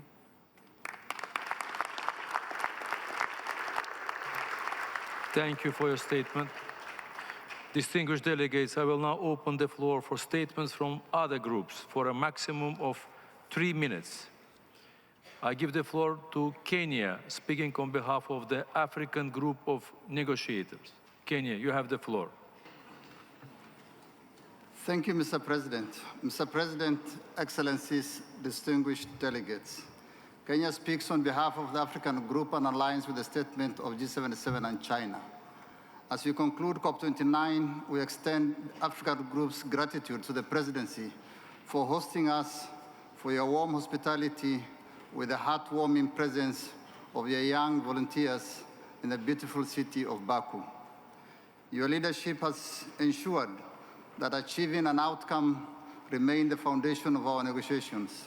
Today, Africa stands here with a sense of realism and resignation. We leave Baku knowing that we have achieved some progress in some areas, but that what we had achieved was far from what we had hoped for. Delivery of the aims of the Convention and its Paris Agreement remain deeply uncertain. We are extremely disappointed at the lack of progress on issues critical to Africa. We remind all that Africa's share for global emissions remains negligible. If the world overshoots the 1.5 degrees goal, it will not be because of Africa, and yet it is Africa that stands to bear the brunt of that failure. Africa has and will continue to sound the alarm on the inadequacy of climate finance. At this COP, we achieved progress in some respects, but we appear to be regressing in others. The commitment to mobilize enhanced finance by 2035 is too little, too late, and too ambiguous in its delivery. Let it be clear that the agreed figure of $300 billion per annum is inadequate to deliver the Paris Agreement goals. As we observed many a time, the Adaptation Gap Report confirms that the adaptation needs are about $400 billion. We reiterate the review agreed in the text today should be in line with the needs of developing countries. Our task now is to translate words into action. We cannot stop the promises on paper. Substantial flows must reach those on the front lines. Families forced to flee rising seas, farmers facing failed crops, and communities recovering from droughts and floods. On the global goal on adaptation, the necessary guidance to experts on their work gives us a platform upon which we can develop global indicators with local relevance, including indicators for support towards different elements of the targets. It is also crucial to emphasize the importance of provision of financial support to developing countries for implementing their national adaptation plans by 2030. On the Just Transition Work Program, there seems to be no political will for an internationally equitable transition where the burdens and benefits are shared across nations. Regarding the GST, it is going to be extremely difficult for us to explain how we could not agree on the GST annual dialogue and refinement of the GST process. How could we spend so much time negotiating the scope of the UAE dialogue? On the operationalization of Article 6, BAKU made significant strides from the outset at the conference. We hope that the safeguards contained in these decisions will ensure environmental integrity, transparency, and inclusive participation of all parties. The African Group remains committed to continuing to improve the rules and guidance, make the Paris Agreement's crediting mechanism a reference in carbon credit standards that will point the way for both compliance and voluntary markets. Regarding Article 6.8 on the Glasgow Committee on Non-Market Approaches, we are confident that the decision taken here in Baku will enable the implementation of concrete projects and programs in the ground. We came into this process with clear expectations, as did all other parties. A multilateral process is, by its nature, a convergence of competing priorities and diverse realities. While not all aspirations are fully reflected in the outcome, we acknowledge the effort made to balance these dynamics. We are realistic about the journey ahead, but let us remember that these commitments are not acts of charity. They are acts of survival, shared prosperity, and solidarity. Climate finance is not a handout. It is the moral and economic imperative of our age. As I close, I remind all of us of the Southern Africans' concept of Ubuntu. I am because we are. When Africa loses, the world loses. When Africa thrives, the world thrives. We reaffirm the principles of Paris Agreement and the Convention and the UAE consensus, and we commit ourselves to working with all parties to deliver on the commitments made here today. Let us rise together to meet this moment. History will judge us not by what we promised, but by what we delivered. I thank you, Chair.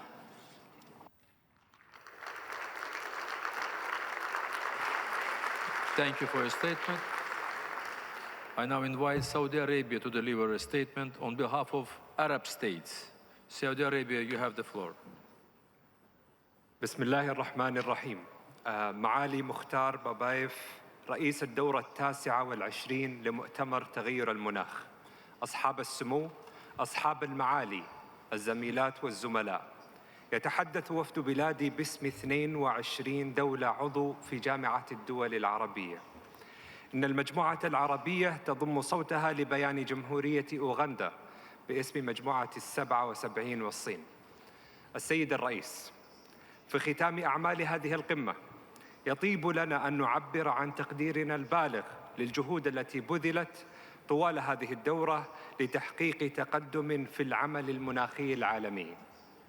نثني على القيادة الحكيمة في الرئاسة الأذربيجانية التي قادت المفاوضات إلى تحقيق العديد من النتائج الطموحة التي تعكس إرادة حقيقية لمواجهة التحديات المشتركة. كما أتقدم لكم باسم المجموعة العربية بالشكر والتقدير على جهودكم مع جميع الدول الأطراف في سبيل نجاح هدف التمويل الجديد وتحقيق مخرجاته المرجوة، بما يضمن تقديم دعم فعال وحقيقي يعزز قدرات الدول النامية في مواجهة تحديات تغير المناخ. كما تهنئ المجموعة العربية المجتمع الدولي على النجاح في إتمام العمل على المادة السادسة. إن هذا الإنجاز يمثل منعطفاً محورياً في تعزيز العمل المناخي العالمي وتنفيذ اتفاقية باريس. وتود المجموعة العربية أن ترحب باعتماد خطة العمل الخمسية الجديدة التي تهدف إلى تقديم التأثيرات الاجتماعية والاقتصادية لتدابير الاستجابة. سيدي الرئيس، نتطلع إلى العمل المشترك من أجل تفعيل إطار الإمارات وتنفيذ خارطة طريق باكو للتكيف لتوجيه الجهود المستقبلية بشكل متكامل يضمن استمرارية التقدم لتحقيق الهدف العالمي للتكيف حتى مؤتمر الأطراف السابع وما بعده. السيد الرئيس، ترى المجموعة العربية أنه يجب إعادة التأكيد على المبادئ الأساسية التي ترتكز عليها جهود التخفيف ضمن إطار اتفاقية باريس وهيكلية اتفاقية الأمم المتحدة الإطارية بشأن تغير المناخ. هذه المبادئ تشمل الإنصاف والمسؤوليات المشتركة لكن المتباينة، وأهمية قيام الدول المتقدمة بدورها القيادي في هذا المجال. كما تشمل الاعتراف بالمسارات المتنوعة التي تعكس الظروف الفريدة لكل دولة، إضافة إلى احترام السيادة الوطنية وقدسية المساهمات المحددة وطنياً، والتي تعد العمود الفقري لاتفاقية باريس، حيث تعبر عن احتياجات وطموحات وظروف كل دولة. هذه المبادئ هي الأساس الذي يضمن العدالة والمساواة واحترام تنوع المسارات، وهو ما يجب أن يستند إليه إطار عملنا الجماعي، ويجب علينا الحفاظ عليه وتعزيزه. علينا تمكين الدول من رسم مساراتها الخاصة، تلك المسارات التي تستند إلى سياقاتها وأولوياتها وواقعها الاجتماعي والاقتصادي. إن التمسك بهذه المبادئ يضمن أن تكون إجراءاتنا المناخية فعالة وعادلة وشاملة في الوقت نفسه. ويجب علينا أن ندرك أنه لا يمكن لحل واحد أن يعالج التحديات المتنوعة التي نواجهها الدول في مراحل التنمية المختلفة. في الختام، السيد الرئيس، تود المجموعة العربية أن تعبر عن شكرها وامتنانها لجهودكم القيمة، ونهنئكم على تحقيق أعلى مستويات النجاح لمؤتمر الأطراف في باكو في أذربيجان، شاكراً للجميع على شهودهم المناءة، وشكراً.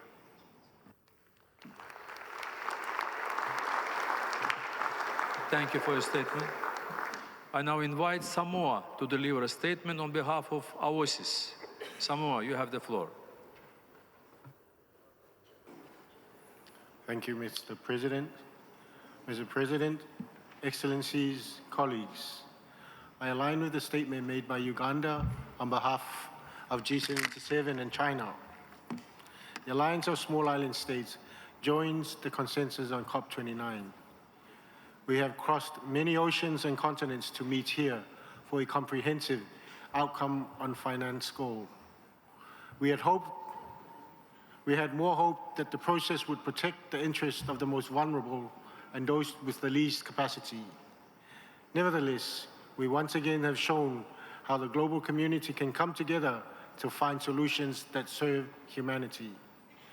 Make no mistake, the agency for taking climate action to address the ever-worsening impacts of climate change remains. The level of ambition for taking climate action needs to be much, much higher. And it is our great hope that the additional finance administered as a result of the new goal will help get us there. On the overall finance goal, AOSIS is concerned over the lack of willingness to meet the needs of the vulnerable developing countries. This new finance goal will only serve to kickstart the implementation of our NDCs and NAPs. As we call for higher ambition on mitigation in the updated NDCs, it is paramount that we unlock more financing to ensure that NDCs are implemented in a timely manner. Time is not on our side. The need to implement ambitious NDCs is more urgent than ever, as is the need for effective adaptation measures and responses to loss and damage when adaptation hits its limits. Mr. President, SIDS cannot do this alone. We require transformational change and access to climate finance in accordance with the Convention and the Paris Agreement to ensure that we achieve the goal of a 1.5 world. As we look forward to Berlin next year, this will be the litmus test on which ambitious NDCs will be judged. Mr. President, on the GST, we arrived in Baku with a clear vision for the implementation of all GST outcomes as agreed upon in Dubai. It is disappointing that we have not made progress on this agenda item. We hope that by delaying the consideration of the refinements to the GST process to next year, that we will have an outcome that allows us to create the conditions for a successful second GST to begin in 2026. We are disappointed that we could not agree on the modalities of the UAE GST dialogue. For us, the purpose of the UAE dialogue has been clear. It should be a mechanism to implement and track progress and implementation of all outcomes of GST1, with a particular focus on finance and other means of implementation. However, we are extremely disappointed by the lack of ambition reflected in the text, especially concerning the mitigation aspects. It is crucial that we find a way to move forward with the mitigation outcomes we agreed upon in COP28 and ensure that the outcomes of the first GST do not end up a broken, forgotten promise, further imperiling the vulnerable people of our countries and everywhere. Excellencies and colleagues, we regret that the mitigation outcome at this conference under the Mitigation Work Programme is empty and low ambition. As parties, we must implement the Dubai outcomes, prioritizing the transition to renewable energy sources and phasing out fossil fuels. High emitters must commit to deep, rapid, and sustained reduction in global greenhouse gas emissions. Strengthening cooperation on finance, technology transfer, and capacity building is essential. Implementing targeted action in key sectors to reduce emissions is crucial. The woeful lack of direction to achieve the necessary ambition to meet the 1.5 goal sets us back at a time when we should be accelerating our actions. The continued delay will cost us innocent lives and result in more suffering. Mr. President, AOSIS has been calling for a just transition pathway, which is fit for purpose that does not leave anyone behind. At this COP, we transitioned this text to increasingly unjust and unacceptable versions that fail to underscore the importance of just transition pathways in our NDCs, NAPs, and long-term low-emission development strategies, and further fail to establish the linkages from the outcomes of the first GST relevant to just transition. We regret that our work here in this important area was in vain. We hope that we can resume next year with a renewed, genuine commitment to make progress on the Just Transition Work Programme as a beacon of hope to people everywhere. We welcome the efforts by the COP President to close these negotiations and wrap up the discussion here to enable us to fully unleash the potential and opportunities of market mechanism. We further welcome the decisions by the CMA at the start of this COP, which allowed parties to find common ground on cooperative approaches and Article 6.4. Adaptation is a high priority for SIDS. Unfortunately, adaptation, specifically the GTA, has not been given the attention it deserves at this COP. At this session, we would like to have moved further in steering the implementation of the UAE BILIM work program on indicators. However, we remain hopeful with a concentrated effort next year. The UAE BILIM work program will produce an outcome that facilitates the operationalization of the GGA framework through the achievement of its targets, saving millions of livelihoods and lives. Finally, Mr. President, as a small island nation, we must tie our work here to the oceans. We affirm the importance of the ocean and climate change dialogue and invite parties to take into account the ocean-relevant outcomes of the GST in the preparation of their new NDCs, noting that both the role of ocean-based action on climate change, particularly in renewable energy, and the vital intersection of ocean and coastal climate issues in adaptation policy planning. Mr. President, in closing, we would like to add our voice in support of your leadership. Thank you for your working tirelessly to help us agree on this outcome, and thank you for the warm hospitality extended to our SIDS delegation. Soifua.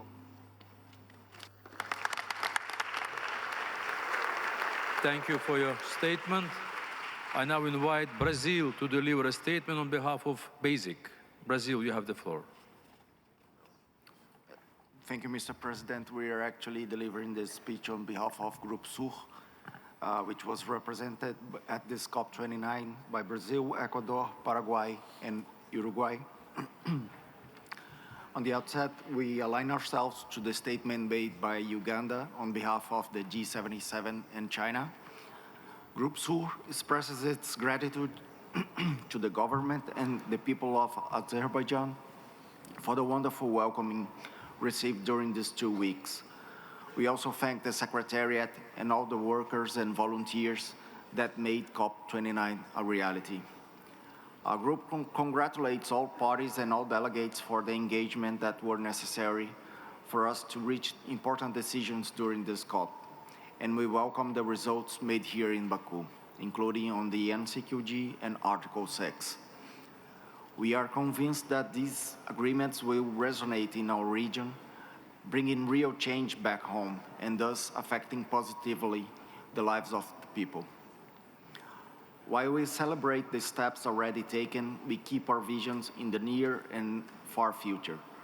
As we now enter the road from Baku to Belém, we recognize that we need to accelerate progress on the implementation of our collective commitments under the UNFCCC and its Paris Agreement. Group Sur hopes that we will reach COP30 with a set of nationally determined contributions that are collectively aligned with the objective of limiting the increase in global temperatures to 1.5 degrees. For this, it is crucial that the commitments on the provision and mobilization of finance and other means of implementation are truly and effectively implemented, including with more finance for adaptation and for the most vulnerable countries, such as SIDS and LDCs. This will give us the foundation to enhance our levels of ambition accordingly. At this point, let me reiterate our group's position that enhancing climate finance is long overdue. We recall that all climate action shall respect human rights, the rights of indigenous people and local communities, of people of African descent, of children and youth, workers, small farmers, and other vulnerable groups. It must help us to achieve poverty eradication, just transitions, and sustainable development. Mr. President, we thank you once again, and let me finish by saying that we are eager to receive you all in Belém next year. Thank you. Thank you. Thank you for your statement. I give the floor to Malawi to speak on behalf of least developed countries. Malawi, the floor is yours. Thank you very much, Mr. Co-President. And Mr. Co-President, Excellencies, distinguished delegates and colleagues, Malawi is speaking on behalf of the 45 least developed countries. This is a collective voice representing 1.5 billion people on the front lines of the climate crisis. I do associate myself and my group with the statements made by Uganda on behalf of the Group of 27 and China, the African Group through Kenya, and also the EOSIS through Samoa. Mr. President, we commend your dedication in navigating in this difficult process. We appreciate all the efforts that you have made to take us through in the past 2 weeks up to this point. We are also grateful to the services and the support provided and received from the Secretariat and all the volunteers and the personnel on the ground. However, we have registered some level of profound disappointment.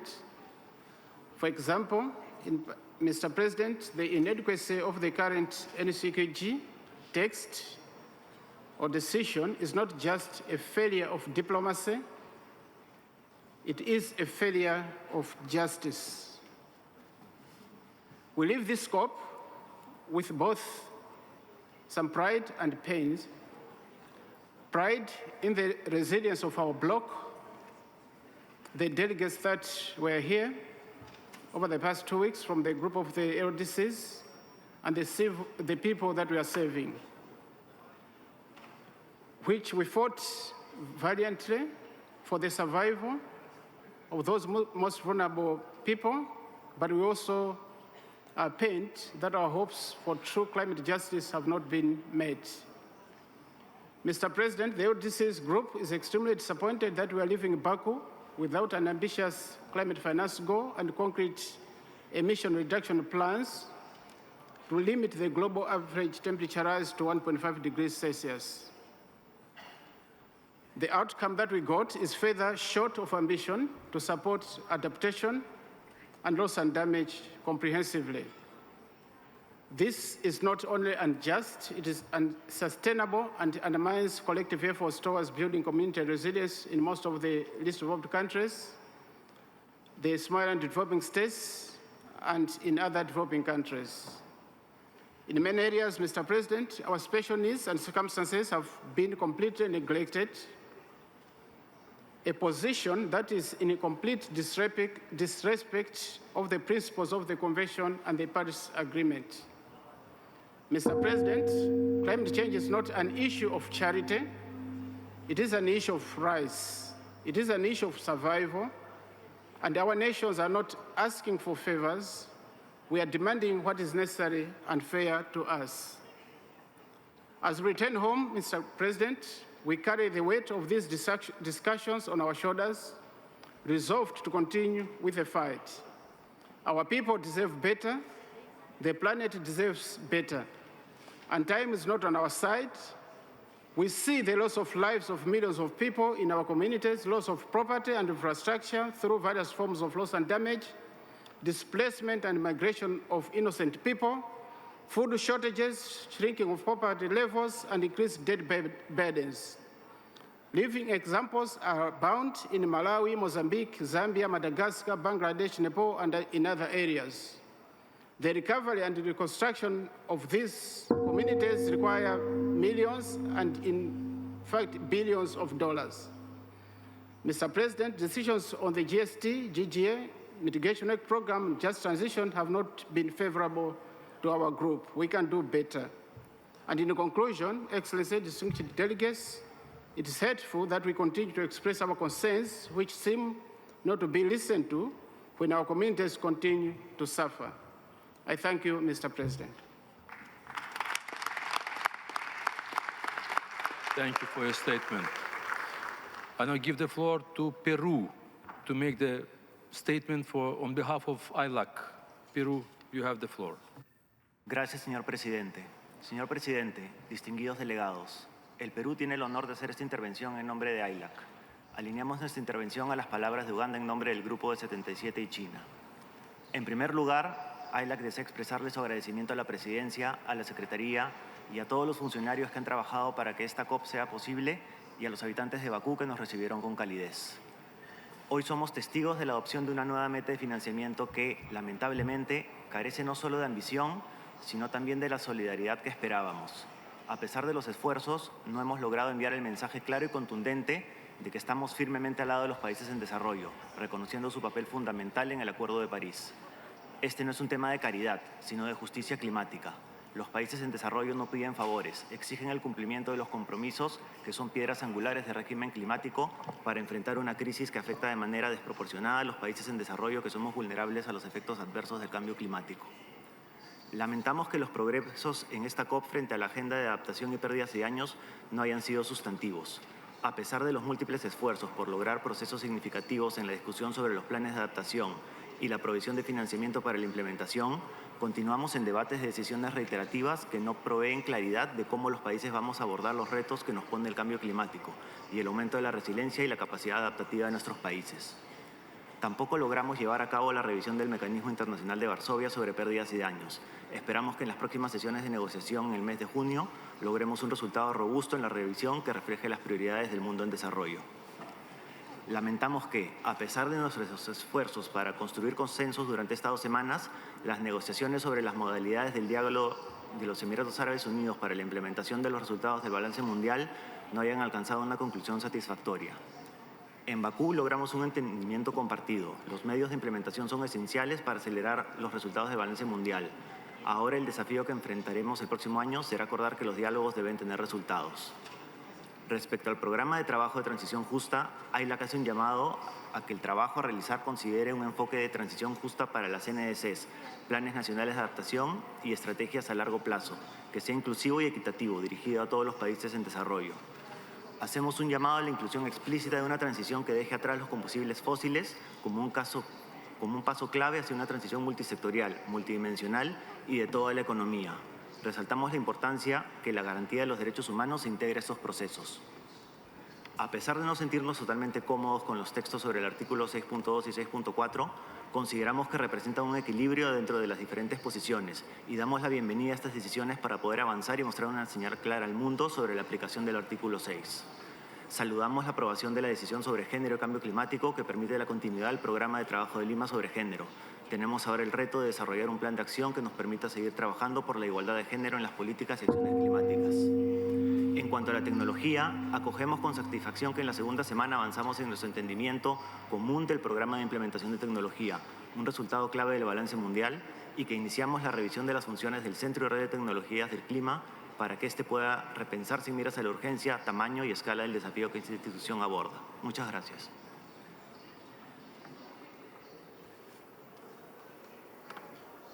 Thank you for your statement. I now invite Germany to deliver your statement. Germany, you have the floor.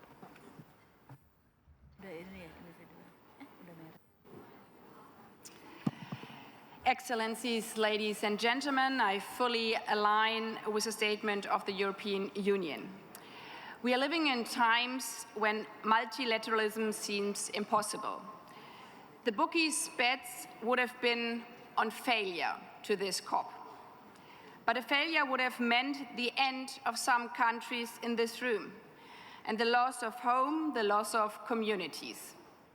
This was not acceptable to us because we will not accept that the most vulnerable are left alone in their fight against the climate crisis.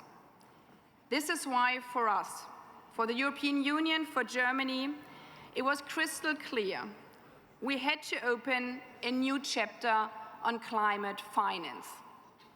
An approach that does not overpromise large funds, but actually delivers for those most vulnerable. And yes, $300 billion is just a starting point. We are grateful for the trust of AOSIS and LDCs, and I assure you, we will deliver.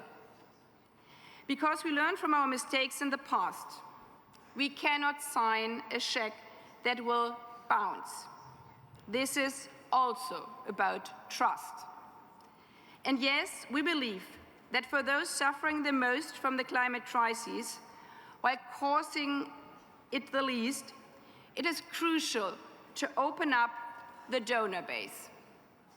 So we also invited those, and underline those, who have achieved great growth over the last decades in wealth and emissions to step up.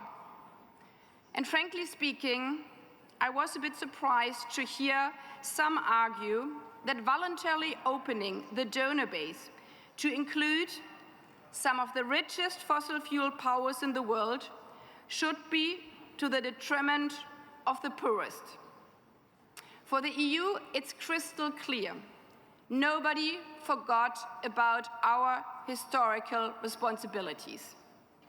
And as a member of a younger generation here in the room, it is also clear. We cannot tackle the challenges of the future only with the solutions of the past. We know what our decisions today won't alone be enough to meet all the needs. This is why we got behind the vision of scaling up finance for developing countries to $1.3 trillion and a roadmap to help us make this reality. And this is also why we are so clear. Climate finance and progress in mitigation cannot and must not be separated. Without concrete measures to keep the 1.5 degrees path within reach, no money in the world will save us. We, like many others, especially ILAC, worked to go a lot further to implement the goals we set ourselves in Dubai on mitigation. Not only confirming the exits from fossil fuels, but taking concrete action to make this possible. To come as close as possible to the 1.5 degree pathway, but also to realize the chances of green transformation for all, especially the least developed countries. Because climate justice means that the opportunities coming from this transformation are not unfairly distributed again. And yes, that's why we do not only feel you, AOSIS and LDCs, but we will continue to work for more on our road to Belém. Because, as the African group said, our agreement here tonight is not enough due to resistance from a few. But let's be also very clear. Those who have come here to prevent progress and to weaken our multilateral UN system altogether have failed badly. And those who believe in a better world have won. To have achieved this in these shaky times, where we need our UN system and rules-based international order more than ever as a protection for small and vulnerable countries, this is a success. A success on our way to a better world for men and women, equal in their human rights. Thank you. Thank you for your statement. I invite Indonesia to deliver a statement. Indonesia, the floor is yours. Thank you, Chair. Chair, Excellencies, distinguished delegates, Indonesia deeply appreciates the Azerbaijan presidency's dedications and tireless effort in guiding us toward consensus on critical agenda items. We also commend the collaborative spirit and flexibility of all parties, which have been vital to the progress achieved these negotiations. However, it is deeply disappointing that COP29 continued to lack inclusivity and adequate time for key discussion, sidelining critical voices, particularly from most vulnerable. Such neglect undermines multilateral cooperation and risks reducing this process to a hollow exercise. Even more alarming is the persistent lack of ambition and commitment from developed countries. The world is watching, and failure is not an option. We must ensure every voice shapes our collective path to urgent climate actions. Indonesia believes that NCQG should covering climate finance from 2025 to 2035, prioritizing public funding through grants and equivalents from developed countries, with quantum numbers reflecting the need of developing countries. It should address mitigations, adaptations, loss and damage, and just transition with affordable financing for developing countries. To ensure transparency, we propose the Standing Committee on Finance deliver annual reports on NCQG progress, incorporating both quantitative and qualitative elements. Regarding commitment to national and global goals, Indonesia remains committed to achieving its NDCs and advancing toward net zero emissions. However, these ambitions depend on substantial financial and technical support from developed countries. On mitigations work program, Indonesia welcomed the text. Effective mitigations require not only alignment with the 1.5-degree target, but also strengthened means of implementations through concrete and accessible support. This dual approach enables higher ambitions globally. Detailed clarity on the digital platform's operations, sustainability, and inclusivity is crucial to ensuring its effectiveness. On just transition, Indonesia supports the inclusions of Article 3, Paragraph 5 of the Convention, reflecting a shared principle. We urge retaining references to the dual challenges and opportunities of sustainable development and poverty eradications in the low-emission transitions. Aligning with G77 plus China, we advocate balanced language that acknowledge all energy sources and promote fairness for developing nations through just partnership and collaborative approaches. On global stocktake, Indonesia is concerned about the recent GST development but remain hopeful for the inclusive shown in Baku to guide future decisions. The GST process must stay party-driven, uphold equity and CBDRRC, and rely on robust scientific inputs. We urge parties to resolve issues on placeholder on the key messages and substantive elements on the GST report. On adaptations, we welcome the reaffirmations of the global goal on adaptation as a permanent agenda items and the adoption of the Baku adaptation roadmap, which strengthen the global adaptations agenda. On loss and damage, we support the decisions to provide further guidance for the fund for responding to loss and damage and urge the swift conversions of pledges by developed countries into an actionable commitment. Looking ahead, we are committed to engaging the comprehensive review of the WIM next year to enhance its effectiveness within the evolving architecture for addressing loss and damage. On gender and climate actions, Indonesia emphasizes the critical role of gender and age disaggregated data in crafting effective climate policies. We affirm our commitment to gender equality in climate action and adapting them in accordance to national context. On ocean, Indonesia affirms the importance of the ocean and climate change dialogue and invite parties to take into account ocean-relevant outcome of the global stocktake into the preparations of upcoming national determined contributions, noting both the role of sustainable ocean-based action in mitigation and the vital intersections of ocean and coastal climate issues in adaptations policy planning. In closing, Indonesia hopes the collaborative and inclusive spirit evident in this discussion will propel us forward. Let us act with heart, urgency, equity, and unity to secure a sustainable and resilient future for all. I thank you, Chair.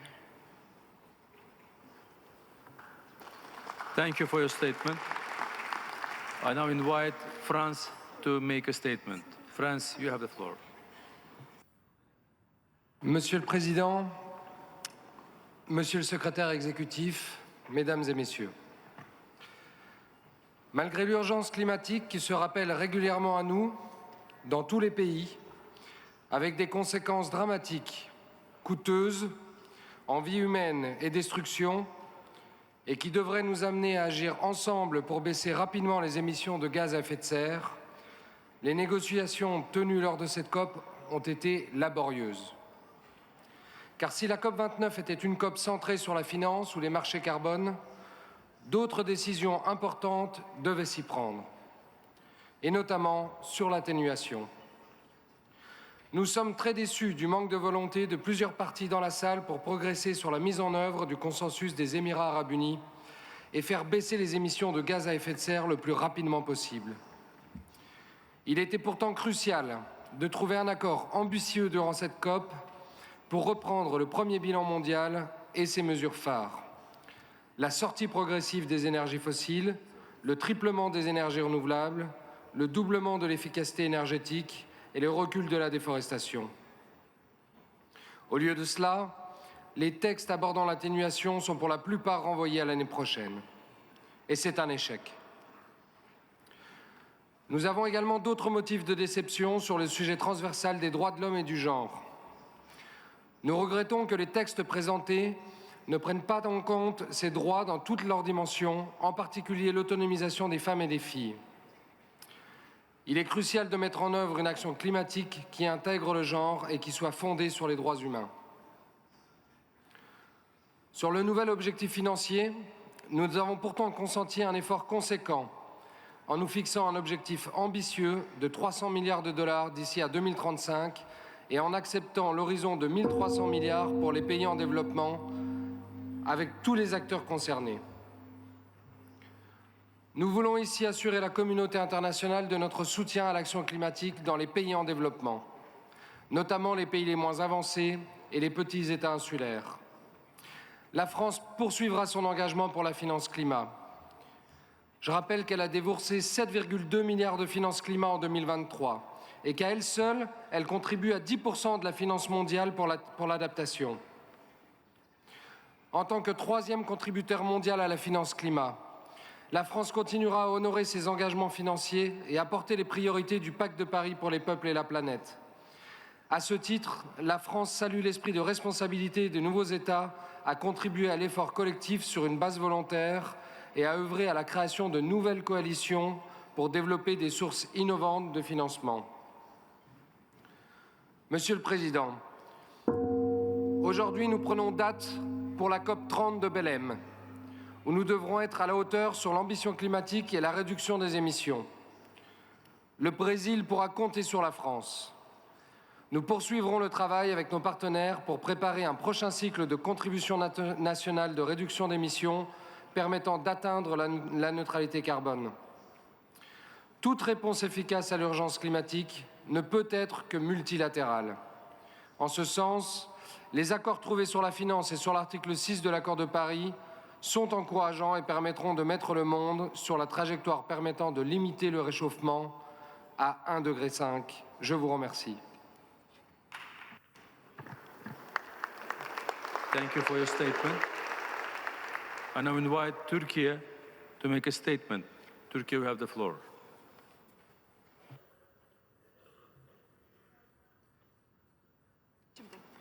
Sayın Başkan, 2 hafta boyunca muhteşem bir organizasyonla bu güzel şehirde bizleri misafir eden Azerbaycan hükümetine ve halkına gösterdikleri liderlik ve gayretlerinden dolayı COP29 Başkanlığı'na teşekkür etmek istiyorum. Bu süre boyunca bütün taraflar etkin bir iklim eylemini hızlandırmak için Bakü'de toplandık. Tüm taraflara ajanda altındaki konularda teknik ve politik düzeyde yaptıkları özverili çalışmalar için ayrıca teşekkür etmek isterim. Ana teması yeni bir finans hedefi olan bu COP'un zor geçeceğini hepimiz biliyorduk. Böylesine zor bir ajandayı şeffaflık ve kapsayıcılık çerçevesinde başarıyla tamamlayarak dünyaya önemli bir mesaj verdik. Finans altında alınan kararların azaltım iddiasını güçlendiren, hepimizi iklim değişikliğinin olumsuz etkileri karşısında daha dirençli hale getirecek bir yönde uygulanması oldukça önemlidir. Madde 6 altında sağlanan mutabakattan memnuniyet duymaktayız. Paris Anlaşması altındaki mekanizmaların kapsayıcı ve etkin bir şekilde işletilmesine Türkiye olarak önem veriyoruz. Küresel uyum hedefleri kapsamında kaydedilen ilerleme de kayda değer bir başarıdır. Sayın delegeler, Türkiye olarak biz iklim eylemini hızlandıran, kolaylaştıran ve bütün tarafları kapsayan bir vizyonla üzerimize düşen adımları atıyoruz. Türkiye sadece jeopolitik konumu itibariyle değil, ayrıca sosyoekonomik yönleriyle de gelişmiş ve gelişmekte olan ülkeler arasında bir köprü konumundadır. Bu özel konumumuzdan aday olduğumuz COP31'de küresel kuzey ve güney arasında uzlaştırıcı ve yakınlaştırıcı rol üstleneceğine olan inancımı paylaşmak istiyor ve COP31 adaylığımıza desteklerinizi bekliyoruz. Diğer taraftan bir insanlık ve adalet meselesi olarak gördüğümüz Gazze'de masum insanları hedef alan saldırılara karşı adil bir çözüm bulunmadan Orta Doğu'da kalıcı bir barış, dünyada ise huzurun mümkün olmayacağını belirterek sözlerime son veriyorum. Teşekkür ediyorum.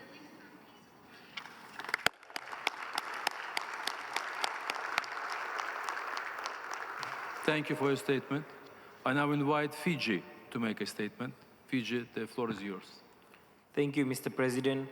Fiji delivers this statement on behalf of the Friends of the Ocean and Climate and is joined in this statement by the African Group of Negotiators on Climate Change and its 54 member states, the Alliance of Small Island States and its 39 member states, Australia, Canada, Chile, the European Union and its 27 member states, Indonesia, Monaco, Norway, the United Kingdom, and the United States.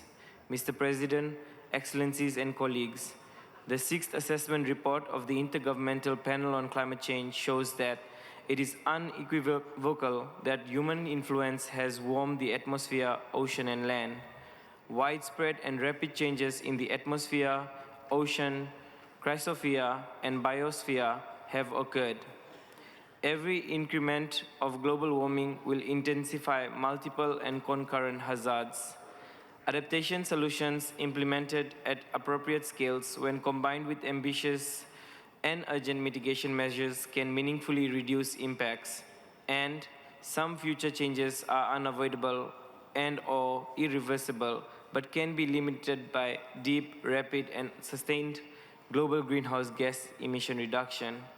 On the occasion of COP29, we, the Friends of the Ocean and Climate, note with grave concern the adverse and widespread impacts of the global climate crisis on the ocean and its ecosystem, reaffirm our steadfast commitment to promoting the ocean climate nexus at the UN Climate Change Conference and utilizing sustainable ocean-based mitigation and adaptation actions that protect the integrity of all ecosystems in accordance with the best available science. We also affirm the importance of the ocean and climate change dialogue, highlight the key messages from the informal summary reports of 2023 and 2024 as important considerations for future actions, and commend the co-facilitators for their leadership. We note the importance and urgency of finance for mitigation and adaptation activities that support sustainable ocean-based climate action to achieve the long-term goals of the Paris Agreement, including for developing countries, in particular SIDS and LDCs, and acknowledge the critical role and traditional knowledge of indigenous people as well as local communities as stewards of nature and of all women and young people, and the importance of their full, equal, and meaningful participation and leadership in planning, designing, and implementing ocean-based climate action that protects the integrity of all ecosystems. Together, we can align efforts to safeguard ocean and coastal communities and ecosystems and our collective future.